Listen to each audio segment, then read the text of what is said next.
நம பார்வதி பதையே ஹரஹர மகாதேவா. தென்னாடுடைய சிவனே போற்றி, எந்நாட்டவர்க்கும் இறைவா போற்றி, ஆரூர் அமர்ந்த அரசே போற்றி, சீரார் திருவையாரா போற்றி. வணக்கம். மீண்டும் உங்களை சந்திப்பதில் மகிழ்ச்சி கொள்கிறேன். இன்றைய தினம் இந்த முதல் அமர்வில் பல ஆயிரம் ஆண்டுகள் பழமை வாய்ந்ததாக கொண்டாடப்படும் தமிழிசை மரபின் ஒரே தொடர்ச்சியாக இன்று நம்மிடையே நிலவக்கூடிய ஓதுவாமூர்த்திகள் பண்பொருந்த இசைபாடி இறைவனை ஏற்றக்கூடிய அந்த மரபை பற்றி வரலாறும் அவர்களுடைய ஒரு வாழ்க்கை முறை, இதை பற்றி சில கருத்துக்களை பகிர்ந்து கொள்ள இருக்கிறேன். நேற்றைய நிகழ்வு போல இதிலேயும் தலைப்புகள், திரையிலே தெரியக்கூடிய தலைப்புகள் ஆங்கிலத்திலும், பாடல்கள் ஏதாவது இருந்ததுன்னா அது தமிழிலேயும், என்னுடைய உரை தமிழிலுமாக இருக்கும். பக்தி இலக்கிய காலம். நேற்றைய தினமே நாம் தமிழிசை மரபினுடைய வரலாறு பற்றி சிந்தித்த போது சங்க இலக்கிய காலம், அதை தொடர்ந்து சங்கம் மருவிய காலம், காப்பிய காலம் எல்லாம் சிந்தித்து பக்தி இலக்கியம் பற்றி பேசிக்கொண்டிருந்தோம். அதை பக்தி மூவ்மெண்ட், அதாவது ஒரு இயக்கமாக ஆங்கிலத்திலே தலைப்பிட்டு அழைத்தாலும் இது யாரோ தலைமை ஏற்று நடத்திய இயக்கம் எல்லாம் இல்லை, திட்டமிட்டு நடத்திய இயக்கம் இல்லை. இறைவன் திருவருளால் அது அப்படியே நடந்தது என்ற அளவில் தான் கொள்ளுகிறோம்.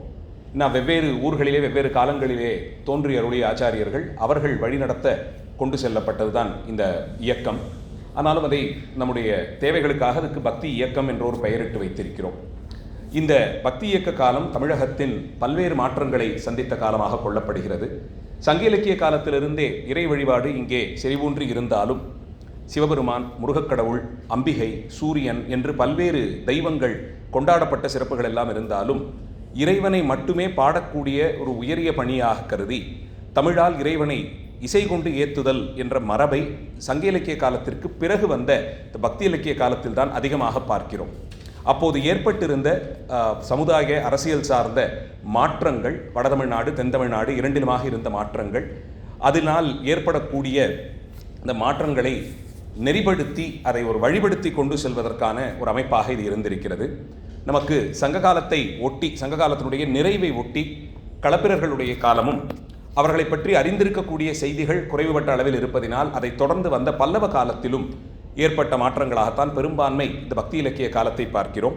பல்லவ பேரரசு வடதமிழ்நாட்டில் ஆட்சி செய்தும் தென் தமிழ்நாட்டில் மதுரையை தலைநகராக கொண்டு பாண்டிய பேரரசு நிகழ்ந்த காலத்தில்தான் நமக்கு வடக்கே நாவுக்கரசு பெருமான் மகேந்திரவர்ம பல்லவனை திருத்தி பணிகொண்டும் தெற்கே நின்றசீர் நெடுமாறரை ஞானசம்பந்த பிள்ளையார் திருத்தி பணிகொண்டதுமாக நடந்த நிகழ்ச்சிகளை பெரிய புராண ஆசிரியர் மூலமாக நாம் அறிந்து கொள்கிறோம். அப்படி ஏற்பட்ட மாற்றங்கள் நமக்கு கோயில் நகரங்களை அதிகப்படுத்தியும் சைவ சித்தாந்த நெறியை பிரபல்யப்படுத்தியுமாக நடந்த ஒரு இயக்கம்தான் இது. அதில் முதல் முன்னம் நாம் கொண்டாடுவது காரைக்கால் அம்மையாரை. அம்மையார் வணிகர் குலத்திலே தோன்றியவள். தமிழால் இறைவனை பாடக்கூடிய அந்த மரபை அறிமுகப்படுத்தி வைத்தவள் என்று சொல்வதை விடவும் பிரபல்யம் செய்தது என்ற அளவிலே கொள்ளலாம். அதிலும் தொகுப்பாக 10 பாடல்கள், பதிகம் என்ற சொல்லுக்கே பதி என்பது 10 என்ற எண்ணிக்கையை குறிப்பதால் 10 பாடல்களின் தொகுப்பாக வைத்து இறைவனை பாடக்கூடிய மரபு, பதிகம் பாடக்கூடிய அந்த அமைப்பை அறிமுகப்படுத்தி வைத்த சிறப்பு அம்மையாரையே சேரும். அம்மையார் வழியிலே அதை பெருவழியாக்கி ஞானசம்பந்த பிள்ளையார் பீடுநடையிட்டார். அவரோடு உடன் பயணித்த அப்பர் சுவாமிகளும், அவர்கள் இருவருக்கும் அடுத்து வந்த சுந்தரமூர்த்தி சுவாமிகளும், மூவர் முதலிகளுக்கு அடுத்து வந்த மாணிக்க வாசகருமாக 4 பெருமக்கள் எடுத்த அந்த நகர்வு, அதன் மூலமாக நமக்கு கோயில் நகரங்கள், சமுதாய மாற்றங்கள் இதெல்லாமே வித்திடப்பட்டது இந்த காலத்தில். திருமுறைகளிலே காரைக்கால் அம்மையார், நேற்றைய தினமே நாம் இதை பற்றி சிந்தித்தோம். அவள் பல்வேறு வாத்தியங்களை குறித்து கொடுத்திருக்கக்கூடிய குறிப்புகள், இறைவனுக்கு ஆலயத்தில் உபச்சாரமாக அந்த வாத்தியங்களை இசைக்கக்கூடிய சிறப்புகள், இதையெல்லாம் பார்க்கிறோம். இன்னும் சொல்லப்போனால் திருமுறை நூல்களிலே பெரிய புராணத்தில் குறிப்பாக இசையாலேயே இறைவனை ஏற்றுவது என்ற மரபையே கடைபிடித்தவர்களாக அறியப்படும் ஆச்சாரியர்களுக்குள்ளே காரைக்கால் அம்மையார் காலத்தால் மூத்தவள். அவளை அடுத்து வந்த ஞானசம்பந்தர், பிறகு வந்த அப்பர், சுந்தரர், நேற்றைய தினம் நாம் சிந்தித்த ஆனாய நாயனார் மாட்டிடையர் குலத்திலே தோன்றி குழலோசையின் மூலமாக, குழல் இசையின் மூலமாக இறைவனை கொண்டாடி அதன் மூலமாகவே திருக்கைலாய பதவியடைந்த அந்த சிறப்பு ஆனாய நாயனாருக்கு. ஞானசம்பந்தரோடு உடன் பயணித்த திருநீலகண்டத்து யாழ்ப்பாணர், பாணர் மரபிலே தோன்றி யாழ் மீட்டுவதில் வல்லவராக இருந்து சம்பந்தருடைய இசைப்பாடல்களுக்கு உடனிருந்து யாழ் மீட்டிய திருநீலகண்டத்து யாழ்ப்பாணர். இதையெல்லாம் விட இறைவனை இசைப்பாடல் கொண்டு ஏற்றக்கூடிய திருக்கூட்டத்தையே ஒரு நாயனார் திருக்கூட்டமாக அடையாளப்படுத்துகிறார் சுந்தரர். பரமனையே பாடுவார் என்று ஒரு தொகையடியார் கூட்டத்தை அறிமுகப்படுத்தி வைத்திருக்கிறார் நமக்கு சுந்தரமூர்த்தி சுவாமிகள். தனியடியார்கள் தனித்தனியே இருந்தவர்கள். எந்த காலத்திலும் இந்த பணியை யார் எடுத்து செய்தாலும் அவர்கள் அத்தனை பேரும் நமக்கு வணக்கத்திற்குரியவர்கள் என்று தொகையடியார்கள் கூட்டத்தை சுந்தரமூர்த்தி சுவாமிகள் நமக்கு திருத்தொண்டர் தொகையிலே அறிமுகப்படுத்தும் போது தில்லைவாழ் அந்தனர் என்று சொல்லக்கூடிய அந்த மரபு அது முழுவதுமாக அவருக்கு முந்தைய காலத்திலும் அவருடைய காலத்திலும் பின்னு இன்றைய நிலை வரையிலும் வரக்கூடியவர்கள் எல்லோருமே அடியார் பெருமக்கள், பரமனையே பாடுவார் என்பது அந்த தொகையடியார்கள் 9 பேருக்குள்ளே ஒருவராக வைத்து போற்றப்படும் இசை கொண்டு இறைவனை மட்டுமே ஏத்துதல். இதற்கு விரிவுரையாக சேக்கிழார் பெருமான் சொல்லும் போது மானிடம் பாட வந்த கவிகளாக அவர்கள் அல்லாது இறைவனை மட்டுமே அந்த கலை கொண்டு ஏற்றக்கூடியவர்கள். அதில் இசை, வாத்தியம், கூத்து எல்லாம் இயைந்தே வரக்கூடியது. இப்படி கலைகளின் மூலமாக இறைவனை கொண்டாடக்கூடியவர்கள், இறைவனை மட்டுமே கொண்டாடக்கூடியவர்களை பரமனையே பாடுவார் என்று ஒரு ஏகாரம் சேர்த்து அங்கே சொல்லுவதால் சிவபெருமானை முழுமுதற் பொருளாக உணர்ந்து இசை கொண்டு பாடுபவர்கள் அத்தனை பேரும் நாயன்மார் பெருமக்கள் வழியிலே வைத்து கொண்டாடப்பட வேண்டியவர்கள் என்று சொல்லப்படுகிறது. திருமுறைகள் நமக்கு 12 திருமுறைகளாக கிடைத்திருக்கக்கூடிய சிறப்பு. அந்த நூலினுடைய சொல், பழமை, கூட்டு என்றெல்லாம் இந்த திருமுறை என்ற சொல்லுக்கே பொருள் கொடுக்கிறார்கள். பாடல்களினுடைய தொகுப்பு, கட்டி வைப்பது இதெல்லாம் இதற்கு பொருளாக தரப்படுகிறது.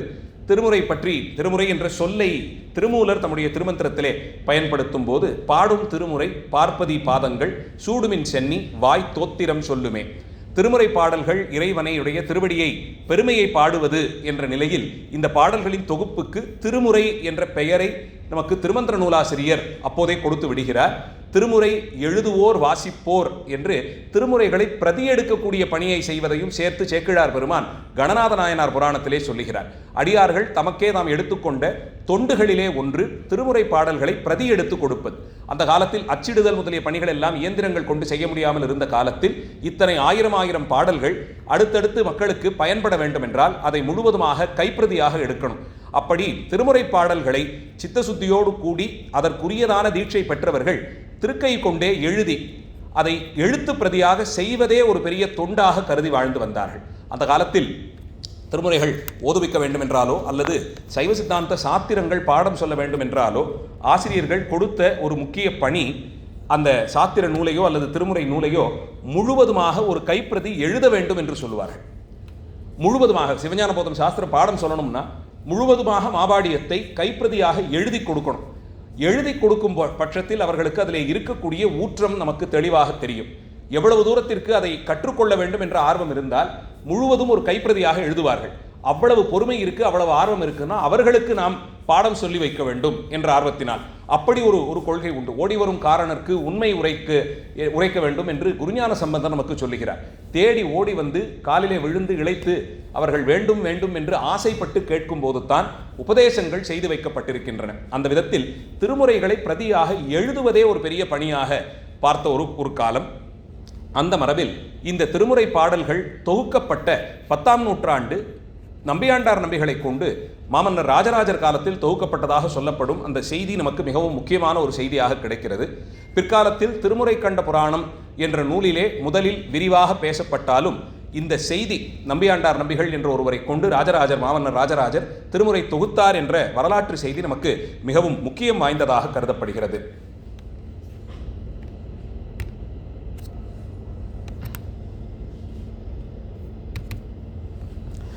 திருமுறைகளை தொகுக்கும் போது பிரபலமாக ஒரு 3 வகையான தொகுப்புகள் உண்டு. அதிலே அடங்கன் முறை என்று சொல்லுவார்கள். இங்கே நான் திருமுறைன்னு சொல்லும்போது முதல் 7 திருமுறைகளுக்கு தான் 7 திருமுறைகளை பற்றித்தான் இங்கே பேசிக் கொண்டிருக்கிறோம். அது மூவர் முதலிகளுடைய தேவார தொகுப்புகள் மட்டும். 3 திருக்கடைக்காப்பு, தேவாரம், திருநேரிசை, திருவிருத்தம் வரையிலுமாக தாண்டகம் வரையிலும் இருக்கக்கூடிய 4, 5, 6ஆம் திருமுறை, திருப்பாட்டாக சொல்லப்படும் 7ஆம் திருமுறை. இந்த 7 பற்றி தான் இப்போ பேசிட்டு இருக்கோம்.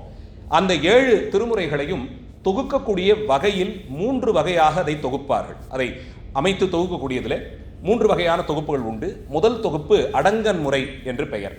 அடங்கன் முறை என்பது பன்முறையில் தொகுக்கப்படுவது. இப்போ நட்டபாடை பண்ணிலிருந்து தொடங்கி முதல் திருமுறையில் தோளுடைய சிவனிலேருந்து எடுத்து வரிசையாக அந்த பண்ணிலே அமைந்திருக்கக்கூடிய எல்லா பதிகங்களையும் தொகுப்பார்கள். அடுத்த பண் எதுவோ அந்த பண்ணை எடுத்துக்கொண்டு அதில் அமைந்திருக்கக்கூடிய எல்லா பதிகங்களையும் இப்படி பண்வாரியாக தொகுப்பார்கள். இசை கூட்டி பாடுபவர்களுக்கு இப்படி பண்ணமைப்பிலே தொகுத்திருந்தால் ஒரு குறிப்பிட்ட பாடலை சொல்லும் போது அது இந்த பண்ணில் அமைந்திருப்பதால் இந்த திருமுறையாகத்தான் இருக்க வேண்டும் என்பது தெரிந்துவிடும். இல்லை அந்த பதிகத்தை எடுத்துக் கொடுத்தால் இது இந்த பண்ணில் அமைந்தது என்பது தெரிந்துவிடும். அதனால் பண்ணிலே தொகுப்பார்கள். பண்ணின் அளவை வைத்து தொகுக்கக்கூடியது. அதற்கு அடங்கன் முறை என்று பெயர். பிரபலமாக ஓதுவாமூர்த்திகளாக பயிற்சி எடுப்பவர்கள், பயிற்றுவிப்பவர்கள் இந்த அடங்கன் முறையைத்தான் பயன்படுத்துவார்கள். அதுதான் நமக்கு பிரபலமாக இன்னைக்கு கிடைக்கக்கூடிய பதிப்புகள். இது போக தலவரிசையாக தொகுக்கக்கூடிய ஒரு மரபு உண்டு. இப்போ நமக்கு எப்போதுமே திருமுறை தலங்கள் என்று பட்டியலிட்டால் காவேரியின் வடகரை தலங்களில் முதன்மை பெற்றிருக்கக்கூடிய சிதம்பரத்திலிருந்து தான் தொடங்குவோம். எப்போதுமே சோழ நாட்டிலிருந்து தொடங்கக்கூடிய மரபு உண்டு. சிதம்பரம் முதல் திருத்தலமாக கொண்டு காவேரியின் வடகரையிலே இருக்கக்கூடிய எல்லா தலங்களையும் வரிசையாக சொல்லி அப்புறமாக தென்கரைக்கு வந்து இப்படி ஒரு மரபு இருக்கு இல்லையா? அதில் தலவாரியாக தொகுக்கும் போது தில்லையினுடைய பதிகங்கள், மூவர் முதலிகளுடைய பதிகங்களும் ஒன்னா தொகுத்துருவாங்க. சம்பந்தனுடைய பதிகங்கள், அப்பர் சுவாமியுடையது, சுந்தரமூர்த்தி சுவாமியுடையது தொகுப்பாங்க. அடுத்த தலம் இப்படி தலவாரியாக தொகுக்கக்கூடிய ஒரு மரபும் உண்டு. அப்படி தொகுக்கும் ஒரு முறை உண்டு. மூன்றாவது வரலாற்று முறையாக தொகுக்கக்கூடியது. வரலாற்று முறை என்று எடுத்துக்கொண்டால் ஞானசம்பந்த பெருமான் முதலில் நமக்கு தோளுடைய செவியன் என்று எடுத்து பாடுகிறார். அடுத்த நாள் மறுபடியும் போய் சீர்காழி திருத்தலத்தில் புறவம் ஆக வைத்து புறவத்பதிக்காக ஒரு பதிகம் பாடி அதன் பிறகு தான் திருக்கோலக்கா தலத்திற்கு செல்லுவதும் அங்கே மடையில் வாழை பாயும் பதிகம் பாடுவதும் இப்படி வரலாற்று முறையிலே அடுத்தடுத்து என்னென்ன பதிகங்களை என்ன முறையிலே பாடினார்களோ அந்த பதிகங்களை, அதில் இப்போ ஒரே திருத்தலத்திற்கு ஒன்றுக்கும் மேம்பட்ட பதிகங்கள் பாடியிருந்தால் முதலில் பாடியது எது, இரண்டாவது பாடியது எதுங்கிறதெல்லாம் தொகுத்திருக்கிறார்கள். அதில் பல இடங்களிலும் நமக்கு சேக்கிழார் பெருமான் தெளிவுபடுத்தி விடுகிறார். என்ன நிலையில் எப்போது என்ன பதிகத்தை பாடினார்கள். இப்போ திருவாரூர் திருத்தலத்திற்கு சம்பந்தர் ஒரு 5 பதிகங்கள் பாடியிருக்கிறார் என்றால் அதில் ஒவ்வொரு பதிகமும் என்ன வரிசையிலே பாடினார், எதை எந்த இடத்தில் நின்று பாடினார், கோயிலுக்கு புறத்தே பாடியது, ஊர் எல்லையிலே பாடியது, இது எல்லாத்தையும் சேக்கிழார் பெருமான் நமக்கு வரிசைப்படுத்தி கொடுத்து விடுவார். அதை கொண்டு நாம் இந்த வரலாற்று முறை தொகுப்பு என்ற ஒன்றும் உண்டு. இப்படி 3 முறைகளிலே பிரபலமாக திருமுறைகள் தொகுக்கப்பட்டிருக்கின்றன. அடங்கன் முறை, தலவரிசை, வரலாற்று முறை என்று இப்படி 3 முறைகளிலும் தொகுக்கப்பட்டிருக்கின்றன. இந்த தொகுப்பிற்கு நாம் அடையாளப்படுத்துவது நம்பியாண்டார் நம்பிகள் என்ற ஆச்சாரியரை. வரலாற்று ரீதியாக 10ஆம் நூற்றாண்டில் தில்லையை அடுத்திருக்கக்கூடிய திருநாரையூர் என்ற ஊரிலே ஆதிசைவர் குலத்திலே தோன்றியவர். இவருடைய தந்தையார் பூஜை செய்து வந்த விநாயக பெருமான் கோயிலுக்கு இவர் போய் பூஜிக்கும் போது ஏற்பட்ட அந்த அற்புதங்கள் எல்லோரும் அறிந்திருப்பீர்கள். அந்த அற்புதங்களின் வரியே இவர் பரம சிவஞானம் அடைந்திருந்த நிலையில் இவருடைய பெருமை எல்லோருக்கும் அறிந்துபட்டு போக அப்போது ஆட்சியில் இருந்த மாமன்னர் ராஜராஜர் இவருடைய சிறப்பை அறிய வேண்டி தாமும் வந்து தாம் கையிலே கொண்டு வந்திருந்த பலகாரங்கள், பழங்களை எல்லாம் இவர் வேண்டி கேட்டுக்கொள்ள அந்த விநாயக பெருமான் அப்படியே அதை எடுத்து பட்சித்தார் என்று சொல்லப்படுகிறது. அந்த அற்புதத்தை பார்த்து மெய்சிலிர்த்து மாமன்னர் ராஜராஜர் நெடுங்காலமாக தன் மனதிலே இருந்த ஒரு அவாவை இவருடைய திருவடிகளிலே வைக்கிறார். திருமுறை பதிகங்கள் தில்லை பெரிய கோயிலில் காப்பிட்டு ஏதோ ஒரு அறையிலே இருப்பதாகவும் அதை மூவர் முதலிகளும் வந்து அவர்களுடைய ஆக்னியின் பேரில் தான் அது தென்படும் என்றும் சொல்லப்படுகிறது. அதை மீட்டு எடுத்து தொகுத்து மீண்டும் அதை பரவச் செய்ய வேண்டும் என்ற ஒரு ஆர்வம் இருப்பதை மாமன்னர் ராஜராஜர் சொல்ல இருவருமாக சேர்ந்து தில்லைக்கு சென்று அங்கே நிகழ்ந்த செய்திகளும் எல்லோரும் அறிந்திருப்பீர்கள். மூவர் முதலிகளுடைய திருமேனியை கொண்டு போய் சபையிலே சமர்ப்பித்து மூவர் முதலிகள் வந்துவிட்டார்கள் என்று சொல்லி பெருமானிடத்தே விண்ணப்பம் வைக்க அதுவரையில் எங்கிருந்தது என்று தெரியாத ஒரு அறை அப்போது தென்பட்டதாக சொல்லப்படுகிறது. அப்படி தென்பட்ட அந்த அறையினுடைய கதவங்களை திறந்து பார்த்தபோது அதன் உள்ளே செல்லரித்து இருந்த நிலையில் நமக்கு அந்த சுவடி கட்டுகள் கிடைக்க அதன் மேலே எண்ணெய் காப்பிட்டு மீண்டும் இருந்த சுவடிகளை மட்டும் எடுத்து அதிலிருந்த பாடல்களை தொகுத்து பன்முறையில் வைத்து பாடினார்கள் என்று சொல்லப்படுகிறது. அப்படி தொகுத்த போதும் முக்கியமாக நாம் பார்க்க வேண்டிய ஒரு விஷயம், அவர் எத்தனை பெரிய அரசராக இருந்தாலும் நம்பியாண்டார் நம்பிகள் பெருமானுடைய அருளே பெறப்பெற்றவராக இருந்தாலும் அந்த பதிகங்களை இசைப்படுத்த வேண்டும் என்ற அந்த நோக்கத்தில் எருக்கத்தம்புலியூர் என்று சொல்லப்படும் தில்லையை அடுத்திருக்கக்கூடிய ஒரு பாடல் பெற்ற தலம், அந்த திருத்தலத்திற்கு சென்று அங்கே திருநீலகண்டத்து யாழ்ப்பாணர் மரபிலே வந்த சொக்கியார் என்ற பெண்ணினிடத்தே அந்த பன்முறை அவர்களிடத்தே அதுவரையில் தொடர்ந்து வந்திருக்கு. சம்பந்தருடைய காலத்திற்கும் மாமன்னர் ராஜராஜர் காலத்திற்கும் குறைந்தபட்சம் ஒரு 400 ஆண்டுகள் வித்தியாசம் இருக்கு. 400 ஆண்டுகள் அந்த முறை பன்முறையிலே இசை பாடக்கூடிய மரபு தொடர்ந்து அவர்கள் பரம்பரையில் வந்தபடியால் அந்த சொக்கியார் என்ற பெண்ணினிடத்தை கொடுத்து அந்த பெண் மீண்டும் இந்த பண்ணை எல்லாம் உருவாக்கி கொடுத்தாள், மீட்டுருவாக்கம் செய்து கொடுத்தாள் என்று சொல்லப்படுகிறது. அப்படி பன்முறையிலே பதிக வழியை அறிமுகப்படுத்தி வைத்தது காரைக்கால் அம்மையார் என்றால் மீண்டும் அதை பண்பொருந்த தொகுப்புகளை பாடுவதற்கான ஒரு முறையை ஏற்படுத்தி வைத்ததும் சொக்கியார் என்ற இந்த பெண் என்றே அறிகிறோம். இப்படி இசைப்படுத்தி கொண்டு வந்து இந்த இடத்துல மீண்டும் சொல்லுகிறேன், அரசரோ பெரிய அருளாளர்களாகவே இருந்தாலும் கூட இசைப்படுத்த வேண்டும் என்ற காரியத்திலே அவர்கள் கண்ணாக இருந்திருக்கிறார்கள். எப்படியும் பாடலாம், எந்த பண்ணிலும் எப்படியும் வைத்து பாடலாம் என்பதை ஆச்சாரியர்கள் ஏற்றுக்கொள்ளவில்லை என்பது இதன் மூலமாக தெரிய வருகிறது. அந்த அளவில் பொருத்தமாக ஆச்சாரியர்கள் அமைத்த பண்ணில் மட்டும்தான் இந்த திருமுறை பாடல்கள் பாடப்பட வேண்டும். நம்முடைய அறிவை, நம்முடைய தேர்ச்சியை, நமக்கு இருக்கக்கூடிய கற்பனை வளத்தை காண்பிக்கிறேன் பேர் வழின்னு திருமுறை பாடல்களை பல்லவி அனுபல்லவின்னு பிரித்து பாடுறது, அதில் சிட்டஸ்வரம் சேர்ப்பது, அதில் சங்கதிகள் தேவையில்லாமல் கொடுத்து சொற்களை எப்படி பிரிக்கணும்னு தெரியாமல் பிரித்து அதை ஒரு கச்சேரி அமைப்பிற்கு கொண்டு போகணுங்கிறதுக்காக கொண்டு போகிறது மாதிரியான முயற்சிகள் முழுமையாக கண்டிக்கப்பட வேண்டியவை. அதில் மாற்று கருத்தே கிடையாது. கண்டிக்கப்படணும் என்பதிலே மாற்று கருத்தே இல்லை. அப்படி இந்த தமிழ்மறையை அவர்கள் வளர்த்து வந்த செய்தி. பண்ணிலே அமைக்கும் போது நமக்கு பிரபலமாக அதிலே ஒரு 20-25 பண்கள் வரையிலுமாக பெயர்கள் கிடைக்கின்றன. ஆனால் அந்த பண்களுக்கு பொருத்தமான கர்நாடக சங்கீத ராகங்கள், இது இந்த நூற்றாண்டில் நடந்த ஒரு பெரிய முயற்சி. வேதம் எப்படி தொடக்க காலத்திலிருந்து நமக்கு சிரவணம் செய்து, அதாவது எழுதா கிளவியாய் அதை வேதம் வல்லவர் ஒருவர் எடுத்து சொல்ல சொல்ல கேட்டு கேட்டு எதிரே இருந்தவர்கள் மனப்பாடம் செய்தார்கள். அந்த ஸ்ருதியை கேட்டு கேட்டு மனப்பாடம் செய்தார்கள். அதனால் தான் வேதங்களுக்கு ஸ்ருதி என்ற ஒரு பெயர் உண்டு. ஸ்ருதின்னா கேட்கப்படுவது, சிரவணம் செய்யப்படுவது ஸ்ருதி. கேட்டு தெரிந்து கொள்வதற்கு பெயர் ஸ்ருதி என்பது. அதனால் வேதங்களை அந்த பெயரால் அழைக்கிறோம். அப்படி அது எழுதப்படாமல் இருந்ததால் சொல்ல சொல்ல அதில் எந்த ஒரு சிறிய குற்றம் கூட, அந்த இசை பகுதியில் ஸ்வரத்தில் சிறிய அளவில் கூட குற்றம் இல்லாமல் அதை செய்து வந்தார்கள். அதேபடிக்கு திருமுறைகளும் சொல்லி சொல்லி வாய்மொழியாக அது பயின்று வரப்பட்டது. அதனால் அந்த இசை மரபு தொடர்ந்து நமக்கு நீடித்து வந்தது. அது ஒரு கால நிலையில், நேற்றைக்கு அதை பற்றி ரொம்ப சுருக்கமாக பார்த்தோம், ஒரு 16-17ஆம் நூற்றாண்டிற்கு பிறகு தமிழகத்தில் நடந்த அரசியல் சார்ந்தும் சமூகம் சார்ந்தும் மொழி சார்ந்துமாக நடந்த பல்வேறு மாற்றங்கள் நடந்துருச்சு. திருவருளால் நடந்ததுன்னு தான் நாம் எடுத்துக்க முடியும். அது இப்போ பின்னாடி போய் அதனுடைய குற்றத்தை பேசுவதற்கு இல்லை. ஆனால் நடந்த மாற்றங்கள் நடந்திருக்கின்றன. அப்படி ஒரு காலச்சூழலில் இங்கே பழமையானதாக வைத்து கொண்டாடப்பட்டு வந்ததும் தமிழகத்தின் தனித்துவமான அடையாளமாக அறியப்படுவதும், இது எந்த அளவுக்கு ஒரு அடையாளம்னா, பன்முறை பற்றிய குறிப்பை சார்ங்கதேவர் தன்னுடைய சங்கீத ரத்னாகரத்திலே கொடுக்கிறார். 12-13ஆம் நூற்றாண்டில் காஷ்மீரத்தில் வாழ்ந்த ஒரு பண்டிதருக்கு திராவிட தேசத்தில் தென்னிந்தியா பகுதியிலே இப்படி பண்ணமைப்பில் பாடக்கூடிய ஒரு இசை மரபு இருப்பதை பற்றிய தெளிவு காஷ்மீர தேசத்தில் அவருக்கு இருந்திருக்கு. இன்றைக்கும் 800 ஆண்டுகளுக்கு முன்பாகவே இந்த பண் அமைப்பு என்றது ஒரு தனித்துவமான இசை மரபு என்பதை அவர்கள் அறிந்து கொண்டிருந்திருக்கிறார்கள். அப்படி ஒரு சிறப்பு வாய்ந்த மரபு இது.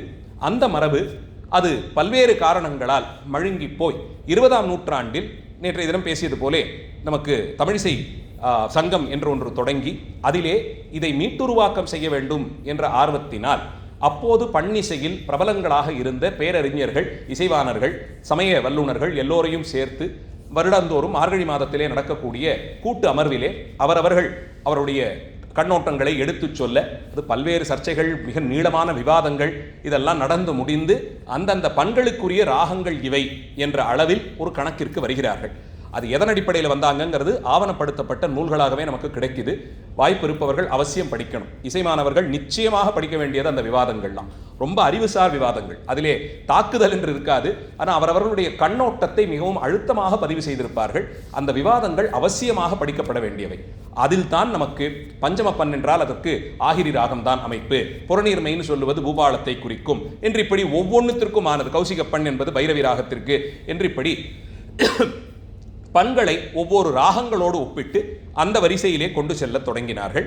அந்த அமைப்பில் பண் அமைப்பு நமக்கு மிகவும் பழமையானதாக பண் பொருந்த கோயில்களிலே பாடக்கூடிய மரபு கிடைக்க பெறுவது பல்லவர்கள் காலத்தில், மிகவும் பிற்பட்ட பல்லவர்கள் காலத்திய கல்வெட்டில் கிடைக்கிறது. ஆனால் நேரடியாக அந்த கல்வெட்டு பல்லவர்கள் கால கல்வெட்டாக இல்லாமல் பல்லவர்களுடைய கல்வெட்டை பிரதியெடுத்து சோழர்கள் வெட்டியிருக்கிறார்கள். அந்த காலத்தில் கோயில்களில் திருப்பணி செய்து விரிவாக்கம் செய்கிறோம்னு வந்தால் பழைய சுவற்றில் இருக்கக்கூடிய கல்வெட்டு ஆவணங்களை பிரதி எடுத்துப்பாங்க. கோயிலை புதிதாக கட்டிய பிறகு இது பழைய கல்வெட்டு, இதை பிரதி எடுத்து இங்கே வெட்டுகிறோம்னு சொல்லி வெட்டி வைப்பாங்க. அப்படி வெட்டப்பட்ட கல்வெட்டுகள் நமக்கு இருக்கும். அந்த விதத்தில் சோழர் காலத்திய எழுத்தமைதியில் இருந்தாலும் இது நந்திவர்ம பல்லவன் காலத்திய கல்வெட்டாக அறியப்படுகிறது. அது நமக்கு இங்கே காஞ்சிபுரத்தை அடுத்திருக்கக்கூடிய திருவல்லம் என்ற பாடல் பெற்ற தலம், தொண்டை நாட்டு பாடல் பெற்ற தலங்களின் வரிசையிலே திருவல்லம் என்று இன்றைக்கு சொல்லுவது அந்த திருவல்லம் திருத்தலத்திலே கிடைக்கக்கூடிய கல்வெட்டு.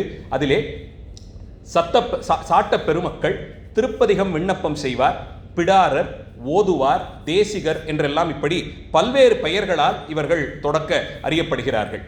பதிகம் ஓதக்கூடிய ஓதுவாமூர்த்திகளுக்கு தனியே தீட்சை மரபுகள் சிவாகமங்களில் சொல்லப்பட்டிருக்கின்றன. இறைவன் முன்பாக நின்று இந்த தமிழ்மறையை ஓதக்கூடியவர்களுக்கு அதற்கு பொருத்தமான தீட்சை வழங்கப்பட்டு அந்த தெய்வீகத்தன்மை அடைந்த நிலையிலிருந்து தான் அவர்கள் பாடுகிறார்கள். அப்படி தீட்சை தரப்படும் போது அவர்களுக்கு பெயருக்கு பின்னொட்டாக சிவம் அப்படின்னு ஒரு பெயர் வந்துடும். அகோர சிவம் ஈசான சிவம், வாமதேவ சிவம், இப்படி ஒரு சிவம்ங்கிற பதம் அவர்களுக்கு பின்னொட்டாக அவர்களுடைய பெயரோடு சேர்ந்து வந்துடும். பெரும்பான்மை ஓதுவாமூர்த்திகள் கோயில்களிலே நியமிக்கப்பட்டால் அவர்களுக்கான படிகள் பணம் அவர்களுக்கான சம்பளமாக தரப்படுவது நிலங்களாக கொடுத்துருவாங்க. ஒரு தனிப்பட்ட மாதாந்திர சம்பளம்னு வைக்காம இந்த கோயிலுக்கு யார் ஓதுவாராக இருந்தாலும் இந்த குறிப்பிட்ட நிலத்திலிருந்து வரக்கூடிய வரும்படியே அவர்கள் கொள்ளணும்னு பிரித்து கொடுத்துருவாங்க. அதற்குன்னு ஒரு நிலம் அடையாளப்படுத்தப்பட்டு அந்த நிலத்தினுடைய வருமானம் கோயில் ஓதுவாமூர்த்திகளுக்குன்னு கொடுத்துருவாங்க. அப்படி செய்யக்கூடிய அந்த நிலத்திற்கே திருப்பதிய காணி, திருப்பதிகம் சொல்லுபவர்களுக்காகவே ஒதுக்கப்பட்ட நிலம். காணிங்கிறது ஒரு அளவைனாலும் நில அளவைனாலும் நிலம்ங்கிறதுக்குமே அதை காணின்னு சொல்றது உண்டு.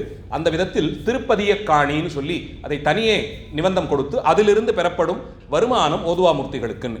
பல கல்வெட்டுகளில் இசை பாடக்கூடிய ஓதுவார்களுக்கு உடனிருந்து உடுக்கை, இடக்கை, வீணை, கைத்தாளம் இப்படி பல்வேறு வாத்திய கருவிகளாக உடனிருந்து வாசிக்கக்கூடிய ஒரு மரபு இருக்க பார்க்கிறோம். பல கோயில் கல்வெட்டுகளில் சோழர் காலத்தில் கைகொட்டி மண்டபம் என்ற பெயரோடு ஒரு மண்டபம் இருக்கும். அதுக்கு காரணம் அங்கே கையால் தாளம் தட்டி பாடுவதற்கென்றே ஏற்படுத்தப்பட்ட மண்டபம். பல கோயில்களில் இதை பார்க்கலாம். திருக்கைக்கொட்டி மண்டபம் என்று சொல்லுவார்கள். அங்கே ஓதுவாமூர்த்திகள் குழுவாக நின்று கையால் தட்டி தாளம் தட்டி பாடக்கூடிய ஒரு மண்டபம். அதனால் அதற்கு கைகொட்டி மண்டபம் என்று பெயர். ஓதுவார்கள் பாடும்போது தேவரடியார்கள் ஆடக்கூடிய ஒரு மரபும் இருந்திருக்கு.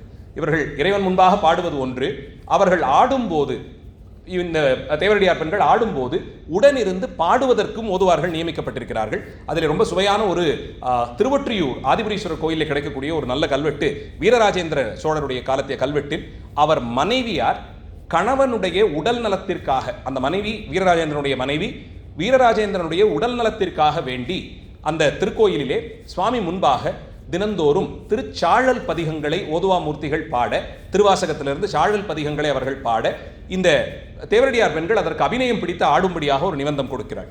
சாழல் பதிகங்கள் பாடி அவள் இதை ஒரு விண்ணப்பமாக இறைவனிடத்தை வைத்தாள்னு சொல்லப்படுகிறது.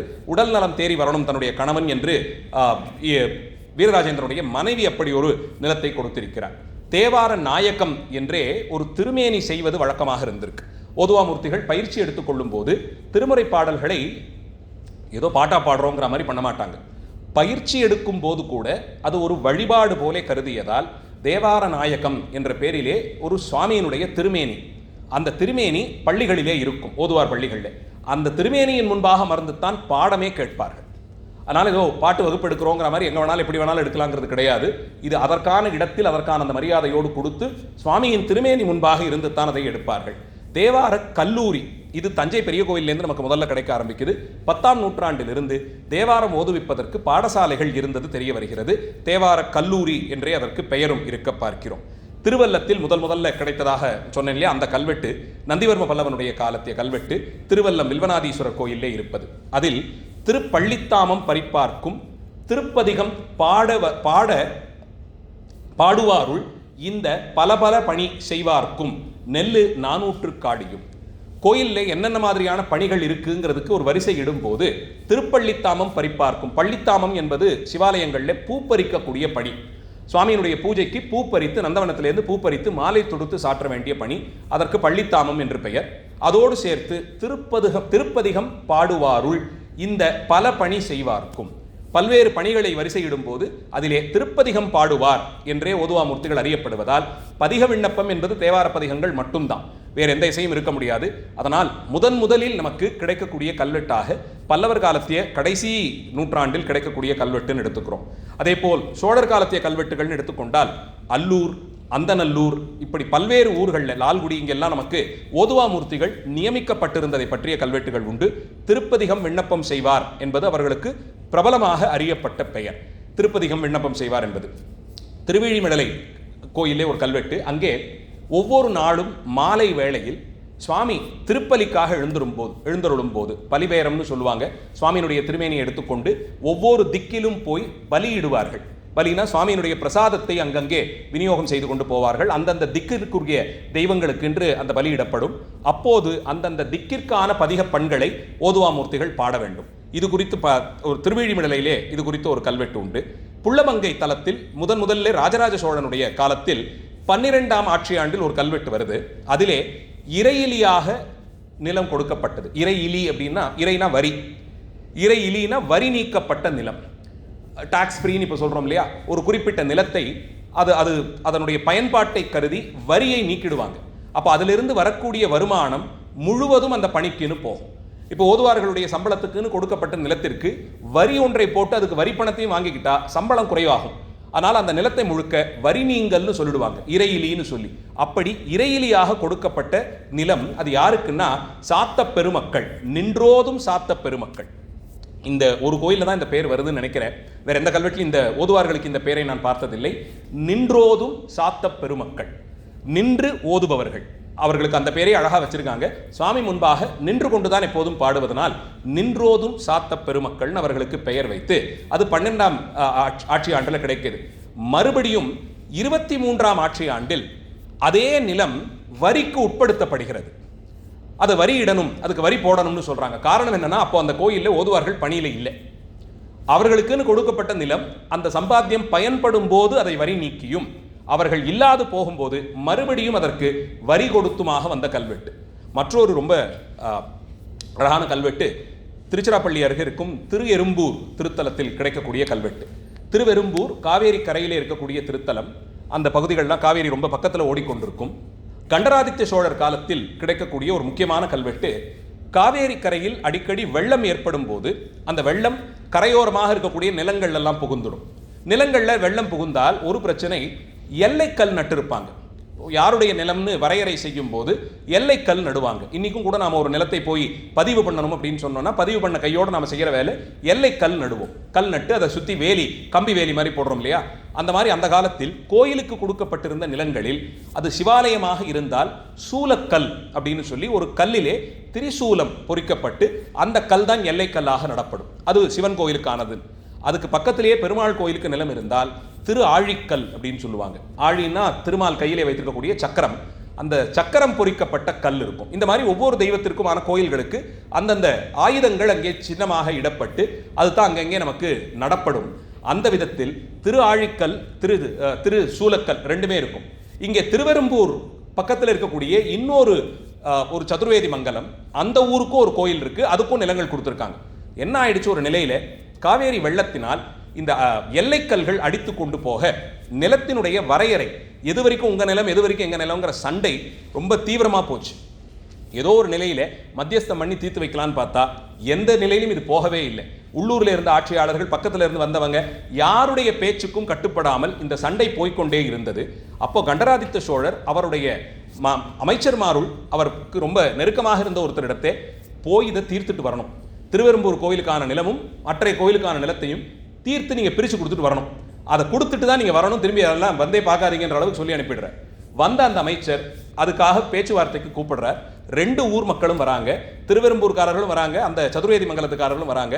உட்கார்ந்து எவ்வளவு பேசி பார்த்தும் 2 பேருமே அதை விட்டு கொடுக்கறதா இல்லை. அதனால என்ன பண்ணினார், மன்னர் திருவெரும்பூர் கோயில் கண்டராதித்த சோழரே கட்டியது, அவருடைய திருப்பணி. அது ரொம்ப விசேஷமாக அவர் ஆசையோடு கட்டிய கோயில். அதனால் இந்த நிலத்தினுடைய பிரச்சனையை தீர்க்கணும்னு இவர் தீவிரமாக இருந்ததுனால என்ன பண்றாரு, தன்னுடைய சொந்த கை காசை 2 பேருக்கும் கொடுத்துடுறார். அந்த நிலத்திற்கான அந்த பணம் எவ்வளவோ, அதனுடைய விலை என்னவோ, அந்த விலையை 2 பேர்கிட்டையும் 2 கட்சிக்காரர்கிட்டையும் கொடுத்து அதை தான் வாங்கி கொள்ளுகிறார். இதற்கு என்ன விலை இந்த கோயில்காரங்க சொல்றாங்களோ அதுக்கு ஒரு காசை கொடுத்துறார், இவர்கள் என்ன சொல்றாங்களோ அதுக்கு ஒரு காசை கொடுத்து தன் பேரில் அந்த நிலத்தை வாங்கிக்கிறார். வாங்கி கொண்டவர் நேரே அதை கொண்டு போய் திருவெரும்பூர் கோயிலில் ஓதுவார்களாக பணிபுரிபவர்களுக்கு நிபந்தம் விட்டுடுறார். ஏதோ ஒரு விதத்தில் சுவாமிக்கு வந்துருச்சு, நிலத்தினுடைய பணம் 2 கோயிலுக்கும் போயிடுச்சு. அந்த அளவிலே அவர்களுக்கும் அதில் எதுவும் பாதகம் இல்லை, அவருடைய தேவையும் தீர்த்தது. அந்த நிலம் தானும் எடுத்துக்கொள்ளலை, சர்ச்சைக்குரிய அந்த நிலத்தை தானும் எடுத்துக்கொள்ளாது. திருவெரும்பூர் பெருமானுக்கு ஓதுவாமூர்த்திகளாக பணியாற்றுபவர்களுக்கு இதிலிருந்து பணம் கொடுக்கணும்னு சொல்லி அவர்கள் பேரிலே அதை நிபந்தமாக விட்டுவிடுறார். இப்படி ஒரு சர்ச்சையை தீர்த்து வைத்து நிலத்தை சம்பாதித்தோம்னு போது அதை வேறு யாருக்கும் கொடுக்காமல் ஓதுவாமூர்த்திகளுக்கு கொண்டு போய் கொடுத்தாருங்கிறது ஒரு முக்கிய செய்தியாக நமக்கு இந்த இடத்துல கிடைக்கப் பெறுகிறது. அதே மாதிரி திருப்பழனம், திரு ஆமாத்தூர், திருவாமாத்தூருங்கிறது தொண்டை நடுநாட்டு திருத்தலம். அது இங்கே நமக்கு திண்டிவனம், விழுப்புரம் அது பக்கத்தில் இருக்கு. திருப்பழனம்ங்கிறது சோழ நாட்டு தலம், திருவையாறு தலத்துக்கு பக்கத்தில் இருக்கு. இந்த 2 தலத்திலும் ரொம்ப விசேஷமாக கிடைக்கக்கூடிய ஒரு கல்வெட்டு. 2 தலங்களிலும் கண் பார்வை அற்ற ஓதுவாமூர்த்திகள் பணியிலே நியமிக்கப்பட்டிருக்கிறார்கள் வெவ்வேறு காலத்தில். திருப்பழனத்தில் 1ஆம் ஆதித்த சோழன் காலத்தில் கண் பார்வை குன்றியவர்களாக இருந்த ஓதுவாமூர்த்திகள் பணியிலே நியமிக்கப்பட்டதும், 2ஆம் குலோத்துங்கன் காலத்தில் திருவாமாத்தூர் தலத்தில் கண் பார்வையற்றவர்கள். திருவாமாத்தூர் கல்வெட்டில் 16 பேர்கள் பார்வையற்றவர்களாக 16 ஓதுவாமூர்த்திகள் பணியிலே நியமிக்கப்பட்டார்கள். அது அவர்களோடு நின்றுடாம அவர்களுக்கு கண் காட்டுவாருங்கிற பணியில் 2 பேர். 16 பேரை நீங்கள் பணியில் அமர்த்திட்டா அவங்களை கொண்டு போய் கோயில் கூட்டி போயிட்டு காலத்துக்கு அவங்க பாடி முடிச்சதுக்கப்புறம் திருப்பி கூட்டிட்டு வந்து வீட்டில் விடுறது, இந்த வேலையெல்லாம் இருக்கே. அதற்கு கண் காட்டுவார்னு ஒரு பதவியை ஏற்படுத்தி அதுக்கு ஒரு 2 பேரை நியமிக்கிறாங்க. ஆக 18 பேருக்கும் சம்பளம் நிபந்தமாக கொடுக்கப்பட்டதுன்னு தெரிய வருகிறது. இது திருவாமாத்தூர்ல. அதே மாதிரி முதல்லேயும் இப்படி கண் பார்வையற்றவர்களை இந்த 2 கோயில்களில் மட்டும் குறிப்பாக பணியில் அமர்த்தியதை பற்றிய கல்வெட்டுகள் நமக்கு கிடைக்குது. எனக்கு ரொம்ப நாளாக இந்த கண் பார்வையற்றவர்கள்ங்கிற இந்த சிறப்பை இந்த 2 கோயில்களுக்கு மட்டும் ஏன் கொடுத்தாங்கன்ற ஒரு கேள்வி இருந்துட்டு இருந்தது. நானாக அதுக்கு எடுத்துக்கொண்ட ஒரு விடை, இந்த 2 திருத்தலத்திலும் தவறாக இருக்கலாம், இது என்னுடைய எண்ணம் தான். இதில் இந்த 2 திருத்தலத்திலும் அப்பர் சுவாமிகள் பாடிய திருக்குறுந்தொகை பதிகத்தில் ஒரு ஒற்றுமை ஒன்றை பார்க்க முடிகிறது. திருப்பழனம் குறுந்தொகை ரொம்ப பிரபலமான பாடல் இது. மண்பொருந்தி வாழ்பவர்க்கும் மாதீர்த்த வேதியர்க்கும் விண்பொருந்து தேவர்க்கும் வீடு பேராய் நின்றானே பண்பொருந்த இசைபாடும் பழனம் சேரப்பனை என் கண் பொருந்தும் போதகத்தும் கைவிட நான் கடவேனே. என் கண் துஞ்சி போய் விழும் போதும் அவரை நான் கைவிட மாட்டேன்னு சொல்லக்கூடிய பதிகம். அது சிவபூஜை செய்பவர்கள் பூஜை நிறைவிலே சொல்ல வேண்டிய பாடல் இதுதான். சுவாமியை பூஜித்து முடித்து திருப்பி கொண்டு போய் பெட்டியில் வச்சு ஒடுக்கும் போது அப்போது சொல்ல வேண்டிய, கையில் வச்சுக்கிட்டே இதை சொல்லணும். என் கண் துஞ்சி போய் விழும் காலத்திலும் கூட சிவபூஜையை நான் கைவிட மாட்டேன்னு சொல்லி பிரார்த்தித்து தான் சுவாமியை கொண்டு போய் உள்ளே வைப்பாங்க. அப்படி சொல்லக்கூடிய பாடல் அப்பர் சுவாமிகள் இதிலே என்னுடைய கண் முழுவதுமாக இருண்டுபட்டு போகும் காலம் வரையிலும் இவரை நான் விடமாட்டேன்னு சொல்லி பாடுற ஒரு பாடல். திரு ஆமாத்தூர் பாடலில் பண்ணில் பாடல்கள் பத்திசை வித்தகர்க்கு அன்னித்தாகும் அமுதினை ஆமாத்தூர் சன்னிப்பானை தமர்கணித்ததாயதோ தமக்கு அணித்தாயதோர் கண்ணில் பாவையன் ஆனவன் காண்மினேன் வரக்கூடிய பாடல். பண்பொருந்தி பாடுபவர்களுக்கு கண்ணுக்குள்ளே பாவையாக இருந்து ஒளி கூட்டுவான் இந்த பெருமான்னு சொல்றார். இந்த 2 திருத்தலத்திலையும் வரக்கூடிய குறுந்தொகை பாடலிலே கண் துஞ்சி போனால் பெருமான் இருந்து ஒளி கூட்டுவான் என்ற பொருள் பட சுவாமிகள் பாடுறார். அது 2மே யாருக்குன்னா பண்பொருந்தி பாடுபவர்களுக்கு. பாட்டு பாடுறவங்களுக்கு மட்டும்தான் இதை சொல்லியிருக்கார். அந்த சிறப்பை கருதி ஒருவேளை முதலாம் ஆதித்தனும் 2ஆம் குலோத்துங்கனும் இந்த கோயிலில் மட்டும் கண்பார்வையற்ற ஓதுவாமூர்த்திகளை பணியிலே அமர்த்தி இருக்கலாம்ங்கிறது என்னுடைய ஒரு தேர்வு. அந்த விதத்தில் எவ்வளவு தூரத்திற்கு அரசர்கள் இந்த திருமுறை பாடல்களிலே ஊன்றி இருந்தார்கள். ஒரு திருத்தலம் சோழ நாட்டிலே திருவையாறு கிட்ட இருக்கு, இன்னொரு திருத்தலம் இங்கே நடுநாட்டிலே விழுப்புரம் பகுதியில் இருக்கு. ஆனால் அந்த 2 தலத்திற்கும் பொதுவாக அமைந்திருக்கக்கூடிய குறுந்தொகை பாடலில் கண்பார்வை துஞ்சியவர்களுக்கு கண்ணின் மணியாவான் பெருமான்னு சொல்லக்கூடிய அந்த வரியை காரணமாக வைத்து அரசர்கள் குறிப்பாக கண்பார்வையற்ற ஓதுவாமூர்த்திகளையே நியமித்தார்கள்னு சொல்ல முடிகிறது. தஞ்சை பெரிய கோயில் தமிழக கோயில் வரலாற்றில் சமய வரலாற்றிலெல்லாம் ஒரு பெரிய திருப்பு முனையாக அமைந்திருந்தது. இதில் ஓதுவாமூர்த்திகள் பிடாரர் என்ற பெயரால் அறியப்படுகிறார்கள். அது தமிழ்ச்சொல். பிடாரர் என்பது பட்டாரர் அல்லது பட்டாரகர் என்று வடமொழியிலே சொல்லக்கூடிய சமய பணியிலே மிக உயர்ந்த ஸ்தானத்தில் வைக்கப்பட்டிருந்தவர்கள். இது நம்ம பொதுவாக வைணவ சமயம் ஜைனம் எல்லா கல்வெட்டுகளையும் பார்க்கலாம். பட்டாரகர் அப்படிங்கிற பெயர் சமயப்பணியில் ரொம்ப உயர்ந்த நிலையிலே சமய தத்துவ அறிஞர்களாக உபதேசம் செய்யக்கூடிய உயர்ந்த பணியிலே இருந்தவர்களுக்கு இந்த பட்டம் கொடுக்கப்பட்டிருந்தது. அந்த நிலையில் ஓதுவாமூர்த்திகளை இந்த பிடாரர் என்ற சொல்லால் அறியக்கூடிய ஒரு மரபு இருக்க பார்க்கிறோம். மொத்தம் 48 ஓதுவாமூர்த்திகளும் 2 பேர் கூட பக்கவாத்தியம் வாசிப்பவர்களுக்கும் இருக்கு. இதிலே ஒவ்வொருத்தருக்கும் பெயர் சொல்லும் போது அவருடைய பெயர், இயற்பெயர், ஊரினுடைய பெயர், அவருடைய தீக்ஷா நாமம் 3ஐயும் சேர்த்து சொல்லுகிறார். பாலன் திருவாஞ்சியாதான் அடிகள் ராஜராஜ பிச்சன் சதாசிவன், இது ஒருத்தரோட பேர். திருவாஞ்சியம் என்ற தலத்திலே பணியாற்றியவராக இருக்கணும். சதாசிவன் என்பது இவருடைய தீக்ஷா நாமம். ராஜராஜ பிச்சன்ங்கிறது என்னன்னா, இந்த கோயிலே பணியாற்றிய எல்லோருக்கும், முக்கிய பணியில் இருந்த எல்லாருக்கும் தன்னுடைய தலைப்புகளை ராஜராஜன் கொடுக்கிறார். தன்னுடைய ஏதோ ஒரு தலைப்பை கொடுத்துடுறார். அவர் போர் வெற்றியிலே பெற்ற தலைப்போ இல்லை அவருடைய பட்டமளிப்பின் போது கிடைத்த தலைப்புகளோ, ஒரு தலைப்பை எல்லாருக்கும் கொடுத்துறார் முக்கிய பணியில் இருக்கவங்களுக்கெல்லாம். அந்த விதத்தில் ராஜராஜ பிச்சன், சதாசிவன் என்பது தீட்சா நாமம், பாலன் என்பது அவருடைய இயற்பெயராக இருக்கணும். திருவாஞ்சியத்தான் அடிகள் அப்படிங்கிறது திருவாஞ்சியம் கோயிலே அவன் பூஜையில் இருந்திருக்கணும். அதே மாதிரி திருவெண்ணாவல் செம்பொற்சோதியான தட்சிண விடங்க பிச்சன் ஞானசிவன். ஞானசிவன்கிறது தீக்ஷா நாமம். திருவெண்ணாவல் என்பது எந்த ஊர்? திரு ஆனைக்கா. திருவெண்ணாவல் என்பது திரு ஆனைக்கா தலத்தை குறிப்பது. அந்த தலத்திலே வெண்ணாவல் மரம்தானே ஸ்தலவிருட்சம், அதனால் வெண்ணாவல் என்றதை சொல்லுவார்கள். ஆனைக்கா திருத்தலத்திலே ஆனைக்கா பெருமானுக்கு பணியில் இருந்திருக்கணும். அவருடைய பேரான செம்பொற்சோதி. இதுவும் திருமுறைகள்லேருந்து எடுத்திருக்காங்க. எவ்வளவு அழகான தமிழ் பெயர்களை இவர்கள் பணி என்ற நிலையை தாண்டி அந்த திருமுறை பாடல்கள் பேரிலே கொண்டிருந்த காதல் தான் இதன் மூலமாக தெரிகிறது. அதீதமான அந்த காதல், அவர்களுடைய இயல்பான உரைநடையிலேயே பேசும்போதே திருமுறைகளிலிருந்து வரிகள் எடுத்து மேற்கோள் காட்டியே பேசுவாங்க. இவ்வளவு தூரத்திற்கு அதிலே ஊன்றி இருப்பார்கள். திருமுறையின் பேரிலே அவர்கள் கொள்ளக்கூடிய காதல்லாம் அந்த மாதிரி இருந்தவர்களோடு பழகும் போது தான் நமக்கு அதனுடைய சுவை தெரியும். செம்பொற் சோதியான தட்சிண விடங்க பிச்சன் இப்படியெல்லாம் பெயர் வைத்திருக்கிறார்கள். அரையன் அணுக்கன், திருமறைக்காடனான தர்மசிவன், இதெல்லாம் வெவ்வேறு ஓதுவாமூர்த்திகளுடைய பெயர். அப்போ ஊர் பெயர், தீக்ஷா நாமம், இயற்பெயர், அது போக மன்னர் தான் வந்து அவருடைய பட்டத்திலிருந்து கொடுத்த பெயர்னு இவ்வளவு நீளத்திற்கு ஒருத்தருக்கும் பெயர் இருந்திருக்கு. முன்பே சொன்னது போல் வீணை, சஜ்ஜரி, கொடுகுட்டி, இடக்கை, உடுக்கை இது எல்லாமே கூட சேர்த்து வாசிக்கப்பட்டிருக்கிறது ஓதுவாமூர்த்திகள் பாடும்போது. 6 காலங்களிலும் பாடுவதற்கான பண்கள், இதை பற்றி நேற்று பார்த்தோம். ஒவ்வொரு காலத்திற்குமான என்னென்ன பண்கள் பாடலாம்ங்கிறதை பற்றி ஒரு வரிசையை ஆகமங்கள் கொடுத்திருக்கு. அதிலிருந்து எடுத்துக்கொண்டு செய்யக்கூடிய சிறப்பை எல்லாம் பார்க்கிறோம்.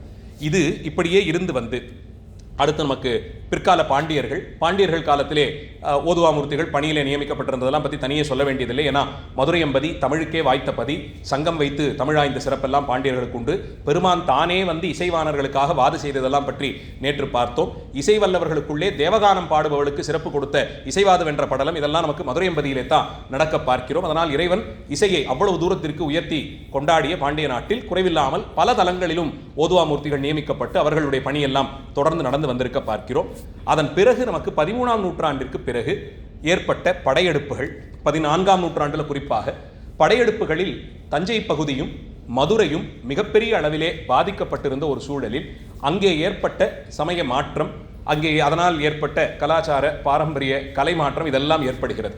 இதெல்லாம் முடிந்து ஒருவாறு வைதிக தொடர்போடு இருக்கக்கூடிய ஆலயங்கள் இதெல்லாம் மீட்டுருவாக்கம் செய்யப்படும் போது கிட்டத்தட்ட 16ஆம் நூற்றாண்டு ஆயிடுது. அந்த நேரத்தில் விஜயநகர பேரரசு அவர்களாலே இங்கே கோயில்கள்லாம் மீட்டுருவாக்கம் செய்யப்படுகிறது. ஒரு பக்கத்தில் அதெல்லாம் ஒரு பக்கம் நடக்க, மற்றொரு பக்கத்தில் தெலுங்கு கன்னட மொழிகள் எல்லாம் உள்ளே வந்து பிரபலமும் அடைய தொடங்குகிறது. அப்படிப்பட்ட ஒரு சூழ்நிலையில் திருமுறைகளுக்கு என்ன சிறப்புகள் இருந்தனன்னு பார்த்தா, மதுரையிலே நேரடியாக திருமலை நாயக்கர் காலத்தில் கிடைக்கக்கூடிய ஒரு முக்கியமான செப்பு பட்டயம், இதை இன்றைக்கும் மதுரையிலே ஒரு சில ஆண்டுகள் வரையிலுமாக பிரபலமாக எழுந்தருளியிருந்த மரியாதைக்குரிய திரு குருசாமி தேசிகர் ஐயா அவர்கள், இவர் பாரம்பரியமான ஓதுவாமூர்த்திகள் பரம்பரையிலே வரக்கூடியவர். அவர்களுடைய வீட்டில் அவர்கள் தனிப்பட்ட விதமாக வைத்திருக்கக்கூடிய ஒரு செப்பு பட்டயம், பெரும்பான்மை தமிழிலேயும் அரசருடைய பெயரெல்லாம் மட்டும் தெலுங்கிலுமாக வெட்டப்பட்ட ஒரு செப்பு பட்டயம். அதனுடைய படத்தை தான் இங்கே நீங்கள் பார்க்குறீங்க. நடுவிலே திருமலை நாயக்கர் ஆசான்னு தெலுங்கில் எழுதப்பட்டிருக்கும். அதிலே 17ஆம் நூற்றாண்டில் திருமுறை ஓதுவார்களுக்கென்றே தனியே கொடுக்கப்பட்ட ஒரு கிராம நிபந்தம். இது ரொம்ப முக்கியமான ஒரு பட்டயம் நமக்கு. ஏன்னா பிற்காலத்தில் ரொம்ப நடக்கலைன்னு சொல்லும்போது அதற்கு நடுவே மதுரை கோயிலிலே ஒரு முக்கியமான ஒரு குறிப்பாக இது கிடைக்கிறது. அதில் திருமலை நாயக்கருடைய காலத்தில் 17ஆம் நூற்றாண்டில் தாண்டவமூர்த்தி ஓதுவார் என்ற பெயரிலே மதுரை சொக்கநாத பெருமான் கோயிலுக்கு ஓதுவாமூர்த்திகளாக இருந்தவர், அவருக்கு ஒரு நிலத்தை, கிராமத்தையே கொடுக்குறாங்க. மதுரைக்காரங்க யாராவது இருந்தால் தெரிஞ்சிருக்கலாம், ஓ செங்குளம்னு சொல்லுவாங்க. இது மானாமதுரை பக்கத்தில் இருக்கக்கூடிய ஒரு கிராமம். அதில் இருக்கிற அந்த ஓங்கிறது ஓதுவாரை குறிக்கும். ஓதுவார் செங்குளம் என்று சொல்லியே அது தனியாகவே அவர்களுக்கு கொடுக்கப்பட்டிருக்கு. அந்த கிராமமே முழுவதுமாக அவர்களுக்கு கொடுக்கப்பட்ட ஒரு நிபந்தம். அது ஏற்பட்டது அந்த காலத்திலே. சிற்பங்களுக்குள்ளே நமக்கு ஒரு 3-4 ஆலயங்களில் ஓதுவாமூர்த்திகளுடைய திருமேனி வைக்கப்பட்டது ஒரு விசேஷ குறிப்பாக கிடைக்கிறது.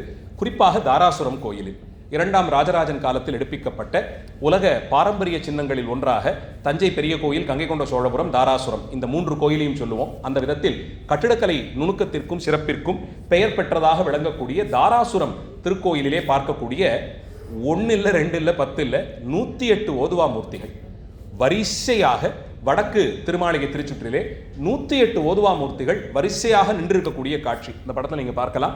அவர்கள் அத்தனை பேரும் ஒரே போலே இடுப்பிலே கட்டிய அந்த வேஷ்டி, அதை தூக்கி கட்டியிருப்பாங்க, துண்டு கட்டிக்கிட்டு திருநீர் தரித்து சிரவடமாக தலையிலே போட்டுக்கொள்ளக்கூடிய ருத்ராட்ச மாலை, காதுகளிலே அணிந்து கொள்ளக்கூடிய ருத்ராட்சம், கழுத்திலே அணிந்து கொள்ளக்கூடிய கண்ட ருத்ராட்சம், அப்புறம் கொத்துவடம்னு சொல்லக்கூடிய நிறைய சின்ன சின்ன மணிகள் இதெல்லாம் அணிந்து கொண்டு அந்த பூஜை தொண்டிற்கான கோலத்திலேயே அவர்கள் காட்சி தரக்கூடியது. இதில் இன்னொரு சிறப்பு, ஒவ்வொருத்தருக்கும் கீழே அவங்களுடைய தீட்சை நாமமும் எழுதப்பட்டிருக்கு.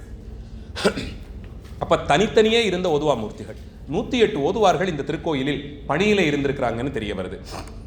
அதே போல் இன்னொரு அழகான உதாரணம் நமக்கு குலசேகரப்பட்டினம் பாண்டிய நாட்டில் இருக்கக்கூடிய திருத்தலம், திருச்செந்தூருக்கு பக்கத்தில் இருக்கக்கூடிய குலசேகரப்பட்டினம், அங்கே இருக்கக்கூடிய சிவாலயத்தில் நமக்கு அந்த மண்டபத்தை திருப்பணி செய்து கொடுத்தவர்களாக 4 ஓதுவாமூர்த்திகள். இது ரொம்ப கூட பழசில்லை, இப்போ இது ஒரு 18ஆம் நூற்றாண்டு சிற்பங்கள் தான். 4 ஓதுவாமூர்த்திகள் ஒருவரை அடுத்து ஒருவர் பக்கத்தில் நிற்கிற மாதிரி பெயர்களோடவே எழுதப்பட்டிருக்கு. சிவசிதம்பர ஓதுவாமூர்த்திகள், சரவண ஓதுவாமூர்த்திகள், குமாரசுவாமி ஓதுவாமூர்த்திகள், பண்டார சிவ ஓதுவாமூர்த்திகள்னு 4வருடைய பெயர் அருகருகே நிற்கும்படியாக இவர்கள் அந்த கோயிலினுடைய திருப்பணியே செய்திருக்கிறார்கள். இப்போ எவ்வளவு செல்வாக்கோடெல்லாம் இவர்கள் இருந்தார்கள்னு தெரிய வருகிறது. இந்த மாதிரி அந்த துவஜஸ்தம்பத்தை ஒட்டி இருக்கக்கூடிய மண்டபத்தில் 4வரும் இறைவனை நித்தமும் வணங்கிய கோலத்திலேயே நிற்கும்படியாக செய்யப்பட்டிருக்கக்கூடிய ஒரு சிற்பத் தொகுதி. இதேபோல் ஸ்ரீமூஷ்ணம், தில்லைக்கு பக்கத்தில் இருக்கக்கூடிய ஸ்ரீமூஷ்ணம் என்ற ரொம்ப பிரசித்தி பெற்ற வைணவத்தலம், அதிலே தொல்லியல் துறையின் கட்டுப்பாட்டில் ஒரு முற்கால சோழர் காலத்தையே சிவாலயம் ஒன்று இருக்க பார்க்கிறோம். அதன் அர்த்த மண்டபத்தில் சுவாமியை பார்த்தபடியே நிற்கக்கூடிய ஓதுவாமூர்த்திகள் அவர் பணியில் இருக்கும்போது அந்த இடத்திலிருந்து பாடிக்கொண்டே இருக்கும்போது உயிர் நீத்தார். பாடிய நிலையிலேயே அப்படியே உயிர் நீத்தார். அதனால் அந்த இடத்திலேயே அந்த அர்த்த மண்டபத்தில் சுவாமி சன்னதிக்கு வெளியே அவரை பார்த்தா மாதிரி நிற்கும்படியாக அவருடைய திருமேனி வெட்டப்பட்டிருக்கிறது. இதெல்லாம் ரொம்ப முக்கியமான குறிப்புகளாக ஓதுவார்கள் செய்த பணியும் அதற்கு கிடைத்த அங்கீகாரத்தையும் இதன் மூலமாக அறியலாம். ஒரு நாள் பொழுதில் திருப்பள்ளி எழுச்சி காலத்தில் தொடங்கி உங்களுக்கு ஒவ்வொரு காலத்திலும் ஓதுவாருடைய பணி இன்றியமையாததாக இருக்கிறது. அதனால் கலைகள் வளர்த்ததில் கோயில்களுக்கு எவ்வளவு முக்கியத்துவம் இருக்கோ அந்த கலையை வளர்த்த கலைஞர்களுக்குள்ளே ஓதுவாமூர்த்திகள் இந்த மற்ற இசைவாணர்களுக்கு அவர்களுக்கான அந்த மரியாதை இருந்திருக்கிறது. காலையிலே திருப்பள்ளி எழுச்சியில் ஆரம்பித்து அர்த்தஜாமத்தில் பொன்னூசல் பாடி இறைவனை திருப்பள்ளிப்படுத்தும் வரையிலுமாக அத்தனை பூசை காலங்களிலும் சர்வ நிச்சயமாக ஓதுவாமூர்த்திகள் இருந்தே ஆக வேண்டும் என்ற நியமனம் இருந்திருக்க பார்க்கிறோம். எந்த ஒரு வடிவில் இறைவன் எழுந்தருளினாலும் திருமுறைகள் இவங்க பாடணும். இப்போ கும்பாபிஷேக காலத்தில் எல்லாம் சுவாமி சன்னதியிலே ஒன்றும் பூஜைகள் நடக்காது. நாங்கள் பாலாலயம் பண்ணியிருப்பாங்க, யாகசாலையிலே பூஜைகள்லாம் நடக்கும் இல்லையா, அப்போதும் கூட அந்த கும்பத்திலே இறைவன் இருப்பதால் அந்த இடத்திலேயும் ஓதுவார்கள் பாடும். அப்படி ஓதுவார்கள் இசை கேட்காமல் எந்த ஒரு வைதீக சடங்கும் கோயிலிலே நடந்தேறவே முடியாது. அவர்கள் பாடித்தான் அந்த பூஜையினுடைய நிறைவு அதோடு சேர்ந்துத்தான் வருவதை பார்க்கிறோம். அந்தந்த சன்னதியிலே பாட வேண்டிய பாடல்கள் இன்னும் சொல்லணும்னா பாரம்பரியமாக இருந்த வரையில் ஒரு 200 ஆண்டுகள் முன்னாடி கூட 12 திருமுறைகள் தவிர மற்றைய பாடல்கள் பாடுறதை பற்றிய சர்ச்சைகள் எல்லாம் நடந்தது. அதிலும் குறிப்பாக திருப்புகழ், அபிராமி அந்தாதி முதலிய நூல்களை கூட கோயிலில் உபச்சாரத்தின் போது பாடுவது குறித்து இப்போ எப்படி ஆக்கிட்டோம்னா அந்த பஞ்சபுராணம்னு ஒன்று வைத்திருக்கிறோம். இருக்கக்கூடிய 7 திருமுறைகள்லேருந்து ஒரு தேவாரம், 8ஆம் திருமுறையிலேருந்து ஒரு திருவாசகம், 9ஆம் திருமுறையிலேருந்து ஒரு திருவிசைப்பா, ஒரு திருப்பல்லாண்டு, 12ஆம் திருமுறையிலேருந்து ஒரு பாடல், பெரிய புராணத்திலேருந்து ஒரு பாடல்னு வச்சிருக்கோம் இல்லையா. இந்த மரபு அடியன் கேட்ட வரைக்கும் ஒருபோல அத்தனை பெரிய ஓதுவாமூர்த்திகளும் எப்போது ஏற்பட்டதுன்னு தெரியலன்னுட்டாங்க. எங்களுக்கு இது ஏற்பே கிடையாது. பாடினால் 12 திருமுறைகளிலிருந்தும் தான் பாடணும். இறைவன் முன்பாக பாடுவதென்றால் 12 திருமுறைகளிலிருந்து தான் பாடணும். உபச்சாரம்னு வரும்போது வேதமும் திருமுறையும் அருகருகே முதல்ல நிற்கணும். நமக்கு இடமே இதில் எப்படி இருக்கும்னா கர்ப்பகிரகத்துக்குள்ளே எந்த விதமான ஒலியும் எழுப்பக்கூடாது. வாய் திறந்து விதிப்படி எதுவுமே செய்யக்கூடாது. வாயை திறந்து சொல்லக்கூடிய எந்த சொல்லும் கருவறைக்குள்ளே நடக்கவே கூடாதுங்கிறது தான் விதி. ஏன்னா அது கர்ப்பகிரகம், கருவறை. அங்கே ஒலியானது இறைவன் உள்ளே ஒடுங்கி இருக்கக்கூடிய நிலை. தத்துவங்கள் எல்லாம் போய் ஒடுங்கிடுது இல்லையா. அதனால் அந்த இடத்திலே ஒலி எழுப்புவதற்கு வாய்ப்பே கிடையாது. இன்றைக்கு ஒரு அர்ச்சனை செய்யணும்னா கூட உள்ள இருக்கக்கூடிய சிவாச்சாரியார் வெறும் மலர்களை எடுத்து சுவாமி பெயரில் போடணும். பரிச்சாரகர்னு சொல்லக்கூடிய உதவிக்கு நிற்பவர் வெளிமண்டபத்திலிருந்து அந்த நாமங்களை சொல்லணுங்கிறது தான் விதி. இன்னைக்கும் ரொம்ப பழமையான சில கோயில்களில் இந்த வழக்கம் இருக்கு. சில கோயில்களில் இருக்கு. பரிச்சாரகராக இருக்கக்கூடிய உதவி அந்த அர்ச்சகருக்கு தொண்டு செய்பவர்கள், அவருக்கு பணிவிடையாக இருக்கக்கூடியவர்கள் வெளியிலிருந்து தான் நாமங்களை சொல்ல சொல்ல அந்த மலரை எடுத்து அவர்கள் அர்ச்சிப்பது மட்டும்தான். அந்த விதத்தில் பூஜை காலங்களிலும் கர்ப்பகிரகத்துக்குள்ளே எந்த சப்தமும் கேட்காமல் அர்த்த மண்டபத்தின் வாசலிலோ அல்லது மகாமண்டபத்தின் வாசலில் ஒரு புறம் திருமுறையும் மற்றொரு புறத்தில் நான்மறைகளாக இருக்கக்கூடிய வேதங்களும், அப்ப 2 மொழிகளும் ஒரு இடத்திலே இருந்துதான் தோத்திரம் செய்யணுங்கிறது தான் விதி. இன்னைக்கு ஓதுவாமூர்த்திகளாவது ஏதோ நியமிக்கப்பட்டு அப்படியே வந்துடுறாங்க. வேதம் சொல்வதற்கு தனியா எதுக்கு ஒருத்தரை போடணும், நீங்களே சொல்லிடுங்கன்னு சொல்லி அந்த பணியிடமே நிரப்பப்படாததால் உள்ள இருக்கக்கூடிய குருக்களே அதையும் சேர்த்து சொல்லிடுறார். அதனால் அது ஏதோ முன்னாடி போய் உள்ள நிற்பது போல இருக்கிறது. விதிப்படி 2 இன்னைக்கும் ஒரு சில கோயில்கள் அதை நாம் பார்க்கலாம். விதிப்படி இருவருமே ஒரே வாசலின் 2 புறங்களில் நின்று தான் ஸ்தோத்திரம் செய்வார்கள். அது ஒரு ரொம்ப அழகான நிர்வாகம். அது இதை கடந்து சொல்கட்டு இல்லாமல் வெறும் நாதமாக வரக்கூடிய வாத்தியங்கள் அதற்கும் அடுத்த மண்டபத்தில் இருக்கும். குறிப்பாக நாதஸ்வரம், மங்கள வாத்தியங்கள் எல்லாம் அதற்கும் அடுத்த மண்டபத்திலே இருக்கும். இப்படி ஒரு அமைப்பைத்தான் வைத்திருக்கிறார்கள். வெறும் நாத வடிவம் சொற்கட்டு வருது, அதுக்கப்புறம் எல்லாம் போய் தத்துவத்தில் உள்ளே கலந்து விடுகிறது. அந்த நாத வடிவமாக இருப்பது அடைக்கப்பட்ட அறைக்குள்ளே அது அவ்வளவு தூரத்திற்கு வராதுங்கிறதுனால தான் திறந்த வெளியாக இருக்கக்கூடிய மண்டபங்களிலே அமர்ந்து அவர்கள் உட்கார்ந்து வாசிக்கக்கூடியதுன்னு சொல்லி நாதஸ்வரத்திற்கும் வாத்தியங்களுக்கு வெளியே திறந்த வெளி மண்டபங்களையும் கொடுத்திருக்கிறார்கள். அதனால இது ஏதோ ஒரு தகுதி அடிப்படையோ இல்லை அந்த மாதிரி ஒரு மரபுன்னு கிடையாது. எந்தெந்த இடத்தில் எது நிற்கணுங்கிறதே இந்த தத்துவத்தின் அடிப்படையிலே தான் அதை நிர்ணயம் செய்திருக்கிறார்கள். அதனால் இருவருமே ஒரு வாசல் அருகே இருந்து சொல்வது தான் மரபாக இருந்திருக்க பார்க்கிறோம். அதில் திருமுறைகள் தவிர, ஆச்சாரியர்கள் பாடிய திருமுறைகள் தவிர மற்றைய அருளாளர்களுடைய பாடல்களை பாடுவதை குறித்தெல்லாம் நிறைய சர்ச்சை நடந்து ரொம்ப பின்னால தான் சேர்த்து கொண்டார்கள். அருணகிரிநாதர் மாதிரியான பெரிய அருளாளர்களாகட்டும், குமரகுருபர சுவாமிகளோ, குருஞான சம்பந்தர் பாடல்கள்லாம் கூட கோயில்களிலே வைத்து திருமுறைகளோடு சேர்த்து பாடுவதை குறித்து நிறைய இதெல்லாம் முடிந்துத்தான் வந்திருக்கிறது. அந்த விதத்தில் 12 திருமுறைகளுடைய அந்த தெய்வீகத்தன்மையை ரொம்பவே ஏற்றி போற்றினார்கள். அதற்கு ஈடாக மற்றொன்றை வைக்கக்கூடாதுன்னு நினைப்பவர்கள் உண்டு. இன்னைக்கும் அம்மன் சன்னதியிலே போய் நின்னாங்கன்னா, பூஜை காலத்தில் அம்மன் சன்னதியில் நிற்கும் போது சுவாமி சன்னதியிலே தேவாரத்திலிருந்தே பாடிடலாம், எல்லாமே இறைவனுடைய பெருமையை பாடுகிறது. அம்மன் சன்னதிக்கு போய் நின்னா தேவாரம் அங்கே பாடலாமான்னு ஒரு கேள்வி வரலாம். நிச்சயம் பாடலாம். ஏதான பாடல் அம்பிகையினுடைய சிறப்பு சொல்லும்படியாக வரும் இல்லையா, அதை எடுத்து பாடிடுவாங்க. அதனாலே அதை தவிர, திருமுறைகளை தவிர வேறு எதுவும் பாடக்கூடாதுங்கிறதுல ரொம்பவே தெளிவாக பல காலம் இருந்திருக்கிறாங்க. அப்புறம் பின்னாலே ஏற்பட்ட மாற்றங்கள் தான் உங்களுக்கு இந்த மற்றைய பாடல்களை எல்லாம் பாடக்கூடியது. பல இடங்களில் அந்த நாளினுடைய முக்கியத்துவத்தை கருதி அதற்கான பாடலை பாடுவாங்க. திருவாரூர் திருத்தலத்தில் மட்டும்தான் 6 கால பூஜையிலேயும் 12 திருமுறைகள்லேருந்தையும் பாடக்கூடிய மரபு இன்று வரையில் இருக்கு. வேறு எந்த கோயிலிலும் கிடையாது. 12 திருமுறைகள்லேருந்தும் ஒவ்வொரு பாடல் பாடணுங்கிற மரபு இன்று வரையில் வழக்கத்தில் இருப்பது ஆரூர் பூங்கோயிலில் மட்டும்தான். காரணம், அந்த ஒரு திருத்தலம் தான் 12 திருமுறைகளிலும் பாடப்பட்டு இருக்கக்கூடிய தலம்ங்கிறதுனால முதல் திருமுறையிலே திருவாரூரில் ஆரம்பித்து 12ஆம் திருமுறையிலே நமக்கு மனுநீதி சோழன் சொல்லக்கூடிய பகுதிகளோ இல்லை மற்றைய அடியார்களுடைய வாழ்க்கையில் திருவாரூர் பற்றி வரக்கூடிய பாடல்களையோ பாடி 12 திருமுறையும் சாமிக்கு விண்ணப்பமாக வைக்கக்கூடிய மரபு இன்று வரையில் இருந்து வர பார்க்கிறோம். அங்கே மற்றைய பாடல்கள் சேர்ப்பதில்லை. அதை முடிச்சதுக்கு அப்புறமா ஒரு திருப்புகழ் பாடலாம், இன்னொரு அபிராமி அந்தாதி பாடலாம்ங்கிற மரபு கிடையாது. திருமுறைகள் பாடுறதுன்னா அதோட முடிச்சுக்கணும். அந்த 12 பாடல்கள் தான் மட்டும்ங்கிறதுல ரொம்பவே நியமனத்தோடு அவர்கள் இருக்க பார்க்கிறோம். பஞ்சபுராணம் 12 திருமுறைன்னு பிரிக்கிறது, அதை பற்றி சொல்லிட்டேன். தேசிகர்கள் அப்படின்னு சொல்லக்கூடிய இந்த ஓதுவாமூர்த்திகள், இந்த ஒரு 17-18ஆம் நூற்றாண்டுக்கு பிறகு தேசிகர்கள்ங்கிற பட்டம் உண்டு. இன்னைக்கும் மதுரை, தஞ்சாவூரை சுற்றி டெல்டா பகுதிகளில் குருக்கள்ங்கிற பட்டமே அவர்களுக்கும் உண்டு. அவர்கள் உள்ளபடியே தீட்சை செய்விக்கக்கூடிய குருக்களாகவே இருந்திருக்கிறார்கள். சின்ன சின்ன கோயில்களில் இன்னைக்கும் பூஜை செய்பவர்கள் உண்டு. அவர்களே உள்ள போய் பூஜை செஞ்சுட்டு வரக்கூடிய விதமும் உண்டு. பல வீடுகளுக்கு, பல சமூகங்களுக்கு அவர்கள் தான் கல்யாணம் முதலிய சடங்குகளுக்கு ஆச்சாரியர்களாக இருந்தே செய்து வைப்பாங்க. அந்த விதத்தில் அக்னிகாரியம் செய்வதற்கும் மந்திரங்கள், தகுதியான மந்திரங்களை சொல்லுவதற்கும் எல்லாம் அங்கே மரபு இருக்கிறது. வடமொழி மந்திரங்களை சொல்லி திருக்கல்யாணங்கள் செய்து வைக்கக்கூடிய மரபிலே கூட ஓதுவார்கள், தேசிகர்கள் இருந்திருக்க பார்க்கிறோம். அதனால் இவர்களுக்கு தமிழ் மறைங்கிறதுனால அதோடு மட்டும் அவர்களுடைய அறிவாழம் நின்று விடாது. வடமொழியிலும் சடங்குகளுக்கான மந்திரங்கள், பாகங்கள், அதிலேயும் அவர்கள் தேர்ச்சி பெற்றவர்களாக இருந்தார்கள்னு தெரிய வருகிறது. அதிலே குறிப்பாக ஆகமங்களிலே அவர்கள் எவ்வளவு வாசித்தார்கள்ங்கிறதுக்கு திருச்சி மலைக்கோட்டை தாய்மான சுவாமி கோயிலே பணியிலே இருந்த மரியாதைக்குரிய சிவத்திரு பட்டுசாமி ஓதுவார் அவர்கள் சிவபூஜை குறித்து எழுதிய ஒரு நூல் ஒரு ஆகச்சிறந்த சான்று. எவ்வளவு தூரத்திற்கு அவர்கள் சிவாகமங்களிலே ஆழங்கால் பட்டார்கள், வடமொழியிலே எவ்வளவு ஞானம் அவர்களுக்கு இருந்தது என்பதற்கு இவருடைய சிவபூஜை குறித்த புத்தகம் ரொம்பவே ஒரு சிறந்த சான்று அது. அதே போல் திருநெல்வேலி நெல்லையப்ப சுவாமி கோயிலே பணியில் இருந்த மரியாதைக்குரிய சிவத்திரு சாலிவாடீஸ்வர ஓதுவாமூர்த்திகள் பதிப்பகத்துறையில் இருந்திருக்கார். பல மறைந்த நூல்களை மீட்டெடுத்து பதிப்பிப்பதை பணியாகவே செய்திருக்கிறார். இன்றைக்கே பதிப்பிக்கிறது ஒரு பெரிய பணி. அதில் எவ்வளவு தூரத்திற்கு முதல்ல எடுக்க முடியும், எவ்வளவு சம்பாதிப்போங்கிறதெல்லாம் தெரிய முடியாத ரொம்ப கடினமான பணி.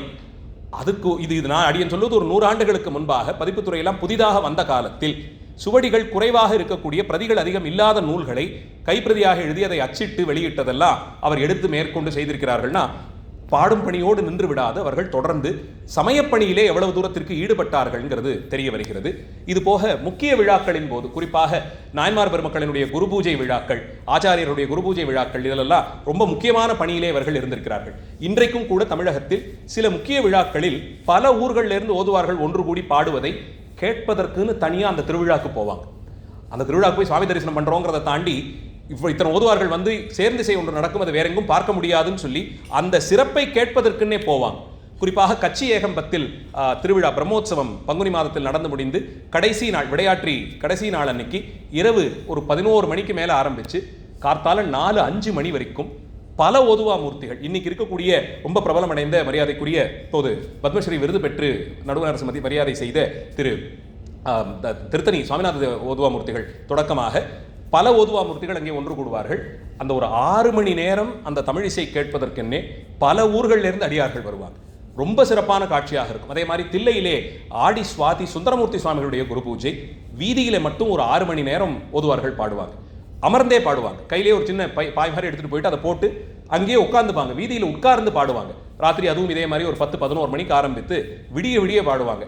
இதெல்லாம் கிடைக்கிறதுக்கரிய பேருன்னு சொல்லி அந்த தமிழிசையிலே ஈடுபடுபவர்கள் இதற்குன்னு அந்த ஊருக்கு போய் அன்று இரவெல்லாம் கண்விழித்து இவர்களுடைய பாடல்களை கேட்டு மகிழக்கூடிய காட்சிகளை எல்லாம் பார்க்கிறோம். அந்த விதத்தில் முக்கிய விழாக்களிலே இவர்களுக்கு ஒரு முக்கியமான இடம், பங்களிப்பெல்லாம் இவர்களுக்கு இருக்கு. அகண்ட பாராயணங்கள் இதெல்லாம் மரபாக இன்றும் கூட நடந்து வர பார்க்கிறோம். சற்றேறக்குறைய இந்த நூற்றாண்டில் இந்த அதிகம் எடுத்து போற்றுவதற்கு ஆட்கள் இல்லாது இருந்த ஒரு காலச்சூழலில் பல தனியார்கள் ஏற்படுத்திய பாடசாலைகள் ஓதுவார்களுக்கு உறுதுணையாக இருந்திருக்கு. அதிலே நகரத்தார்கள்னு சொல்லக்கூடிய செட்டிநாட்டு மக்கள் பல பாடசாலைகளை அந்த செட்டிநாட்டு பகுதிகளிலும் சரி, தில்லை முதலிய தலங்களிலும் பாடசாலைகள் துவங்கினார்கள்.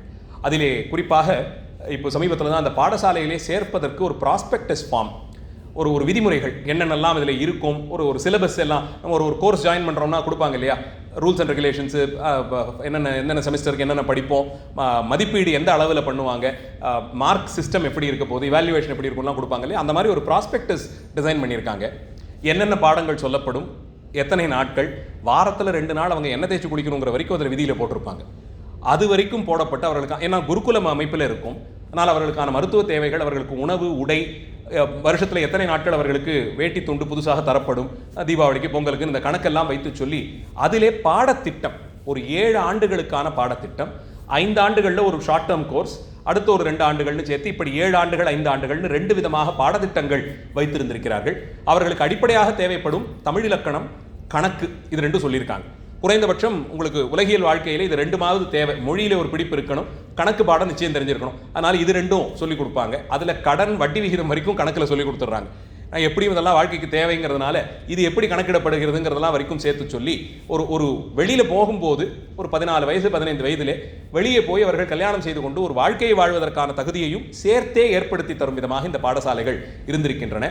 அதிலே தந்தையார்கள் போலே இந்த ஆச்சாரியர்கள் பார்த்து கொண்டதை சில மூத்த ஓதுவாமூர்த்திகள் கண்கலங்க சொல்லி கேட்டிருக்கிறேன். எவ்வளவு தூரத்திற்கு அவர்களுக்கு பரிவு இருக்கும், அவருடைய குருநாதர்களுக்கு எவ்வளவு பரிவு இருக்கும், இப்படி ஒரு பிள்ளையை அப்பா பார்த்துக்கிற மாதிரி பார்த்துக்கிட்டாங்கிறதெல்லாம் சொல்லுவாங்க. இப்போ மாதிரி வீட்டில் தினம்லாம் ஃபோன் கூட பேச முடியாத காலங்கள். அப்போல்லாம் ஒரு வருஷத்தில் சித்திரை மாதத்தில் மட்டும்தான் விடுமுறை இருக்கும்.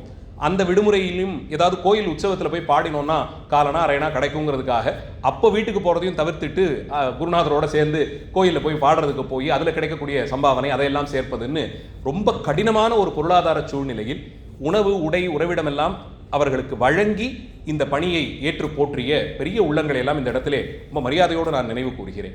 குறைந்தபட்சம் 5 ஆண்டுகள், அதற்கு மேலே வேணுமானால் இன்னும் 2 ஆண்டுகள்னு ரொம்ப நீளமாக இது நடந்திருக்க பார்க்கிறோம். இதிலே அவர்களுக்கு குரல் வளத்திற்கான பயிற்சி தனியாக இருக்கு.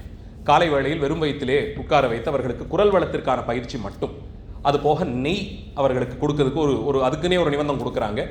தினமும் ஒரு குழிக்கரண்டி அளவிலே அவர்களுக்கு கொடுக்க வேண்டிய நெய். ஏன்னா இது ரொம்ப இழுத்து பாடும்போது கண்டம் ரொம்ப வலிப்பு மாதிரி ஏற்பட்டுள்ள உள்ளுக்குள்ளே இருக்கக்கூடிய நரம்புகள், அது ஆற்றுவதற்கு வாரத்தில் இத்தனை நாட்கள் நெய் அவங்க சாப்பிடணும்னு விதி வச்சு அதுக்குன்னு கொடுக்கக்கூடியது. இப்படியெல்லாம் அவர்களுக்கு ரொம்ப பார்த்து சிசுருஷை செய்து ஏற்படுத்திய பாதங்கள். அதிலே முன்பே சொன்னது போலே அவர்களுக்கு தாளஞானம், ஒரு மற்றைய வாத்தியங்களில் ஏதாவது ஒரு வாத்தியம் வாசிக்கவும் கற்றுப்பாங்க. ஏன்னா ஒரு கச்சேரிக்குன்னு எல்லாம் போகும்போது, அடுத்த நிலைக்கு போகும்போது 2 வாத்தியக்காரர்களோடு சேர்த்து பாடும்போது அவர்களுக்கு என்ன இடம் தரணும், அவர்களோடு எப்படி சேர்ந்து பண்ணணும், எந்த இடத்துல நாம விட்டு அவங்களை எடுக்க சொல்லணும், இந்த மாதிரியான விஷயங்கள்லாம் தெரிந்து கொள்வதற்கு வாத்தியங்களை பற்றிய தெளிவு, அதை கற்றுக் கொடுப்பதற்கு ஆசிரியர்கள். கோயில் பழக்க வழக்கங்கள், ஒரு கோயில்னா எப்படி இருக்கும், நம்முடைய பணி என்ன, எங்கேருந்து என்ன செய்யணும், என்ன காலத்தில் என்ன சொல்லணும், யாரிடத்தை எப்படி நடந்து கொள்ளணும், இது மாதிரியான விஷயங்கள்லாம் அவர்களுக்கு உடனிருந்தே சொல்லிக் கொடுக்கக்கூடியது. சைவ சமய வரலாறு சொல்லிக் கொடுக்க சொல்லியிருக்காங்க. அடிப்படை இதற்கு சமயம்தான். சமய பயிற்சி இல்லாமல் ஒரு ஓதுவாமூர்த்திகளெல்லாம் பயிற்சி பெற முடியாது. அப்போ சம்பந்தரை பற்றி, அப்பர் சுவாமிகளை பற்றி, நாயன்மார் பெருமக்களை பற்றிய வாழ்க்கை வரலாறு, அவர்கள் செய்த அற்புதங்கள், அந்த பதிகங்கள், எப்போது என்ன பதிகம் பாடப்பட்டது, இந்த மாதிரியான சிறப்புகள்லாம் தெரிய வரணும். சில பதிகங்களினுடைய வரலாற்றிலே நெருடலான சில இடங்கள் இருக்கும். அந்த மாதிரியான இடங்களுக்கெல்லாம் இவர்கள்கிட்டே இருந்து தான் சமாதானம் கிடைத்திருக்கு. இப்போ ஞானசம்பந்த பெருமானும் அப்பர் சுவாமிகளும் திருவழிமிழலை திருத்தலத்திற்கு போய் சுவாமியை பாடி படிக்காசு பெறும்போது சம்பந்த சுவாமிகளுக்கு மட்டும் வாசியுடைய காசும் அப்பர் சுவாமிகளுக்கு அப்படி இல்லாதும் கொடுப்பதை குறித்து சேக்கிழார் பெருமான் ஒரு விளக்கம் கொடுத்துடுறார். ஆனால் இதை சொல்லுபவர்கள் யாருமே அந்த விளக்கத்தை சொல்ல மாட்டாங்க. பௌராணிகர்கள் யாருமே சொல்லுவதில்லை. பாடலாசிரியர்கள் மட்டும்தான் அதை எடுத்து சொல்லியிருக்கிறார்கள். திருப்புன்கூர் பதிகத்திலே சுந்தரமூர்த்தி சுவாமிகள் சிலர் பெயரையெல்லாம் பட்டியலிட்டு அவர்கள் செய்த பிழையெல்லாம் பொறுத்தாயின்னு திருப்புன்கூர் பெருமானை சொல்லியிருப்பார். யார் யார் பேர்னு பார்த்தா நமக்கு பயமே வந்துடும். இவர்கள் என்ன பிழை செய்தார்கள்னு தலை சுத்தக்கூடிய ஒரு நிலையிலே ஓதுவாமூர்த்திகள் சிலர் தான் அதற்கு ஒரு சமாதானம் ரொம்ப சிறப்பான முறையில் சொல்லியிருக்காங்க. ஏன்னா அத்தனை பாடல்கள் அவங்க வாசிச்சிருக்காங்க, அவ்வளவு பாடல்கள் அவங்க வாசிச்சிருக்காங்க. இது 18,000 சொச்சம் பாடல்களே நாம் அதிகபட்சம் போச்சுன்னா ஒரு 1000 பாடல்கள் கண் வைத்திருந்தோம்னா பெருசு. இப்போ ரொம்ப குறுகிய அளவில் தான் நாம் பார்க்கிறோம். பிரபலமான பாடல்கள் தான் மனப்பாடமாக தெரியுது. ஆனால் அழகான சில வரிகள், ரொம்ப அற்புதமான சில இடங்கள்லாம் நிறைய வாசித்த இந்த ஓதுவாமூர்த்திகளால் மட்டும்தான் முடியும். இல்லை நமக்கு தினம் பாராயணங்கிறத ஒரு வழக்கம் போலே வைத்துக் கொள்ளணும். ரொம்ப அழகான சில இடங்கள்லாம் அன்னைக்கு கூட படிச்சுட்டு இருக்கும்போது திருமறைக்காடு பதிகத்திலே ஞானசம்பந்த பெருமான் அந்த ஊருக்கு வந்து வெளிநாட்டிலிருந்து மற்றைய மொழி பேசக்கூடியவர்கள் வராங்க. ஏன்னா அது கடற்கரை ஓரமாக இருக்கக்கூடிய தலம், துறைமுகம் பக்கத்திலே இருக்கிறதுனால வெளிநாட்டிலிருந்து வரக்கூடியவர்கள் வராங்க. அவங்க அங்கே இருக்கக்கூடிய இளம் பெண்களிடம் பேசுவதற்கு 2 தமிழ் வார்த்தைகள் பயில்வதை குறிப்பாக பாடுறார். இவ்வளவு இந்த மாதிரியான ரொம்ப சுவையான அழகான சின்ன விஷயங்கள்லாம் நமக்கு அதிகம் பாராயணம் பண்ணாத பதிகங்களில் நாம் கடந்து போயிடுறோம். அதனால் இவர்கள் ரொம்ப ஆழங்கால் பட்டு பல பதிகங்களையும் மனப்பாடமாகவே நெற்று பண்ணி வச்சிருந்ததுனால சமாதானங்கள் சொல்லும் போதோ இல்லை சில கேள்விகளுக்கு விடை சொல்லும் போதெல்லாம் இவர்களைப் போல அதை யாருமே சொல்ல முடியாது. அந்த மாதிரி ஒரு ஆழங்கால் பட்ட விஷயம். அதனால் இவர்களுக்கு இத்தனை விஷயங்களும் தெரிந்திருக்கணும். திராவிட வேதம் என்றே இது சொல்லப்படுவதால் வேத பாரம்பரியத்தில் வருவது போலே குருநாதர் சிஷ்யருக்கு சொல்லி சிஷ்யர் அடுத்து ஒருத்தருக்குன்னு இப்படி இது ஒரு நீண்ட நெடிய பாரம்பரியமாகவே பார்க்கப்படுகிறது. ஆச்சாரியர்கள் அவர்களே பெரியவர்கள் சொல்லும்போது திண்ணை பள்ளிக்கூடமாகத்தான் இது இருந்திருக்கு. இந்த பாடசாலைகளும் தொடங்குவதற்கு முன்பு இயன்ற ஓதுவாமூர்த்திகள் அவங்க அளவில் ஒரு 5 பசங்களை வீட்டுக்கு கூட்டிகிட்டு வந்து வச்சு அவங்களுக்கு பாடம் சொல்லி தருவாங்க. சொந்த கை காசை போட்டு அவங்களுக்கு பாடம் சொல்லி தருவாங்க. அதுக்கு வீட்டு வாசலில் இருந்த திண்ணைத்தான் பள்ளிக்கூடமாக இருந்திருக்கு. அப்படி திண்ணை பள்ளிக்கூடத்தில் உட்காத்தி வைத்து அவர்களுக்கு ஸ்ருதி சேர்ப்பதிலிருந்து ஆரம்பித்து பதிகங்கள் அதை மனப்பாடம் பண்ணி ஒப்பிக்கிறது இதெல்லாம் தொடர்ந்து நடந்து வந்திருப்பதை பார்க்கிறோம். அதிலே தான் இவர்களுடைய ஒரு முக்கிய பணி பிரதி எடுப்பது. திருமுறை பதிகங்களை பிரதி எடுக்கக்கூடிய பணியிலே இவர்கள் நியமிக்கப்பட்டிருந்திருக்கிறார்கள். 16ஆம் நூற்றாண்டிற்கு பிறகு நமக்கு தமிழ் மொழிக்கான அதுவரையில் இருந்த ஒரு முக்கியத்துவம் மங்கத் தொடங்கி இருந்த ஒரு காலம். அப்போது அதே நேரத்தில் தான் நமக்கு இந்த கர்நாடக சங்கீத மரபு ரொம்பவே பிரசித்தமடைகிறது ஒரு 18ஆம் நூற்றாண்டிலிருந்து. இதற்கு நடுவே பன்னிசை என்பது இதிலே பொருந்தி வருமா, இதோடு இல்லாது போகுமா, இது செவ்வியல் மரபா இல்லையா போன்ற விவாதங்கள் எல்லாம் நடக்கிறது. அந்த ஒரு காலச்சூழலில் திருமுறைகளை ஏற்று போற்றியதிலே நமக்கு மிக முக்கியமான இந்த பாடசாலைகள், சைவாதீனங்கள் செய்த பாடசாலைகள், இதெல்லாம் நமக்கு ரொம்ப முக்கியமான ஒரு இடத்திலே வரப்பார்க்கிறோம். 1926 கிட்ட நமக்கு தருமபுரத்திலே தொடங்கிய பாடசாலை முதலில் சைவாதீனங்கள் ஏற்படுத்திய பாடசாலையாக பார்க்கிறோம். சற்றேறக்குறைய 100 ஆண்டுகளுக்கு முன்பாக தருமபுர ஆதீனத்தினுடைய 24வது குருமணிகள் காலத்தில் ஒரு பெரிய நிபந்தம் இதற்குன்னு கொடுத்து பெரிய பாடசாலை ஒன்றை ஆதீன வளாகத்திலேயே கட்டி அங்கே ஓதுவாமூர்த்திகளாக பயிற்சி எடுப்பவர்கள் தங்கி கற்றுக்கொண்டு தேர்ந்து வருவதற்கு பெரிய அளவிலே ஒரு நிபந்தம் கொடுத்து முதல் முயற்சியாக செய்யப்பட்டது தருமபுரத்திலிருந்து தான் நமக்கு தொடங்க பார்க்கிறோம். திருக்களர், காரைக்குடி, கோட்டையூர், கீழப்பூங்குடின்னு மதுரைக்கு பக்கத்தில் ஒரு ஊரில், வேதாரண்யம், இங்கெல்லாம் நகரத்தார்கள் ஏற்படுத்தி வைத்த பாடசாலைகள்.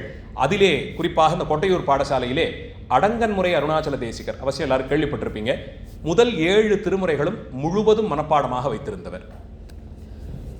7 திருமுறைகளும் தேவார திருமுறைகள் 7ம் முழுவதுமாக மனப்பாடமாகவே வைத்திருந்தவர். கிட்டத்தட்ட 8000 பாடல்கள் கிட்ட வரும். அத்தனையும் மனப்பாடமாக பன்முறையில் வைத்திருந்த ஒரு ஓதுவாமூர்த்திகள். அப்படிப்பட்ட பெரிய மகனியர்கள்லாம் இருந்திருக்கிறார்கள்.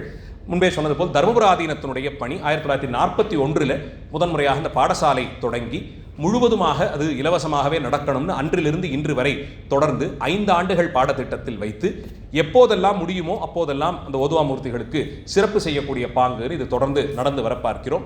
அப்படி சிறப்பாக இருக்கக்கூடிய ஓதுவார்களுக்கு திருமுறை கலாநிதி அப்படின்னு ஒரு பட்டம் கொடுத்து ஒரு சவரனுக்கான தங்க காசும் அவர்களுக்கு கொடுத்து அவர்களுக்கு சிறப்பு செய்யக்கூடியதெல்லாம் இன்று வரையில் செய்து வருகிறார்கள். இப்போது எழுந்தருளி இருக்கக்கூடிய குருமகா சன்னிதானம் பட்டம் ஏற்று 5 ஆண்டுகளுக்குள்ளே சற்றேறக்குறைய 300 சவரனுக்கு மேலே இந்த மாதிரியான ஓதுவாமூர்த்திகளுக்கு மட்டுமே அப்படின்னா 300 ஓதுவாமூர்த்திகள் தேர்ந்தெடுத்து அவர்களுக்கான சிறப்பை எல்லாம் செய்திருக்க பார்க்கிறோம்.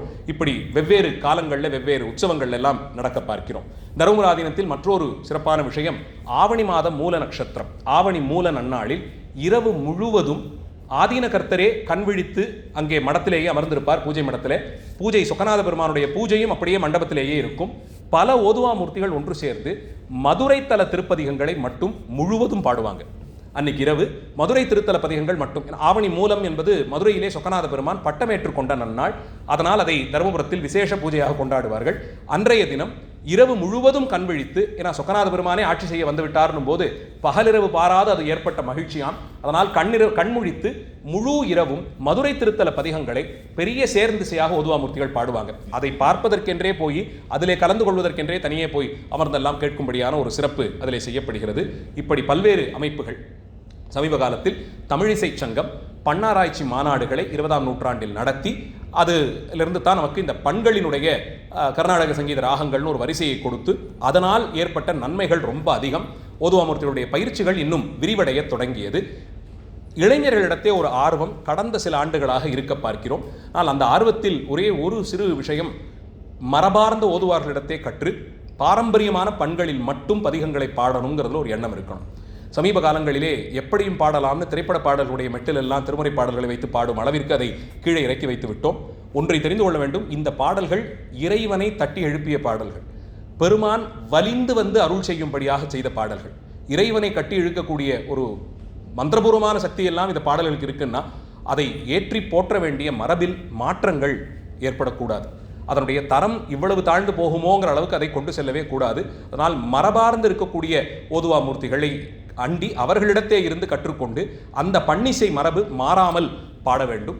அரசாங்கம் அவர்களால் செய்ய வேண்டியதை செய்கிறார்கள். அது குறித்து நிறைய பேச்சுக்கள் எல்லாம் இருந்து கொண்டிருக்க பார்க்கிறோம். மிக சமீப காலத்தில் மயிலை கபாலீஸ்வரத்து ஓதுவாமூர்த்திகளுக்கு கலைமாமணி விருதும் திருத்தணி சுவாமிநாதன் ஐயா அவர்களுக்கு கொடுக்கப்பட்ட பத்மஸ்ரீ விருதும் ஓதுவார் சமுதாயத்திற்கு செய்யப்பட்ட ஒரு மிகப்பெரிய அங்கீகாரமாக நாம் பார்க்கிறோம். சென்ற நூற்றாண்டில் ரொம்ப பிரபலமாக இருந்த ஓதுவாமூர்த்திகள் சில மேல் வரிசையில் இடமிருந்து வலமாக மரியாதைக்குரிய சிவத்திரு தண்டபாணி தேசிகர் ஐயா அவர்கள், அடுத்து இருக்கக்கூடியவர் தருமபுர ஆதீனத்து வேலாயுத ஓதுவாமூர்த்திகள்னு சொல்லி ரொம்ப பிரசித்தராக எழுந்தருளி இருந்தார். மூன்றாவது தருமபுரம் சுவாமிநாதன் ஐயா அவர்கள், காந்த குரலால் பலரையும் ஈர்த்தவர். திருவாவடுதுறை சோமசுந்தர தேசிகர், திருஞான சம்பந்த ஓதுவாமூர்த்திகள், திருப்பனந்தாள் முத்துக்கந்த ஓதுவாமூர்த்திகள்னு இவர்கள்லாம் சென்ற நூற்றாண்டில் ரொம்ப பிரபலமாக இருந்த ஓதுவாமூர்த்திகள். இன்றைக்கு நாம் பார்க்கக்கூடிய பல நூறு பேர்களும் இவர்களுடைய சீடர்களாக வந்தவர்கள் தான். இவர்கள் கிட்டேருந்து வந்தவங்க தான் இன்னைக்கு இருக்கக்கூடிய பல ஓதுவாமூர்த்திகளையும் நாம் பார்க்கிறோம். அப்படி ஒரு ஞானசம்பந்தர் காலத்திலிருந்து, இல்லை இன்னும் சொல்லணும்னா காரைக்காலமையார் எப்போது தாளம் எடுத்து தட்டி பாடத் தொடங்கினாலோ அரவாரி ஆடுங்காலும் நடிக்கீழ் இருக்குன்னு பிரார்த்தித்த அந்த பிரார்த்தனையை கிட்டத்தட்ட ஒரு 1700-800 ஆண்டுகளாக தொடர்ந்து செய்து வரக்கூடிய ஒரு பாங்கிலே வரக்கூடிய ஓதுவாமூர்த்திகள். அந்த அளவில் அவர்களுடைய வரலாற்றை சுருங்க சொல்லி நிறைவு செய்கிறேன்.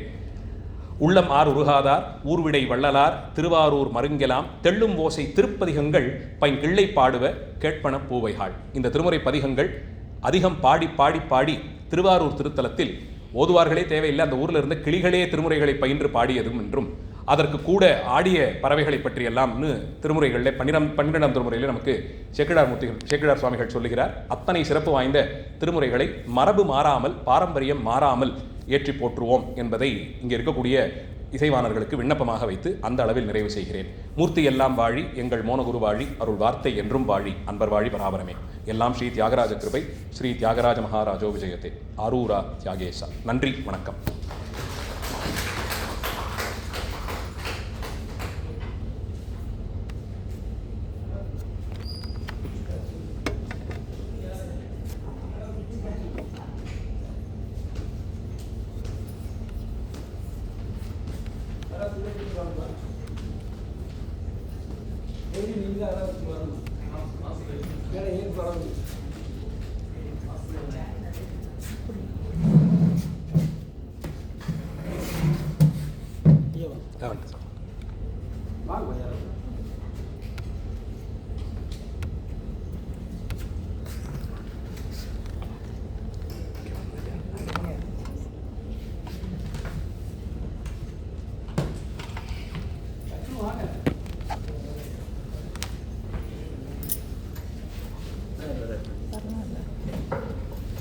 ரெண்டு பேர் நீ வரலாம் இல்லை?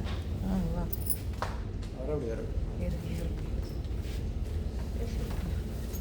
ரெண்டு பேரும்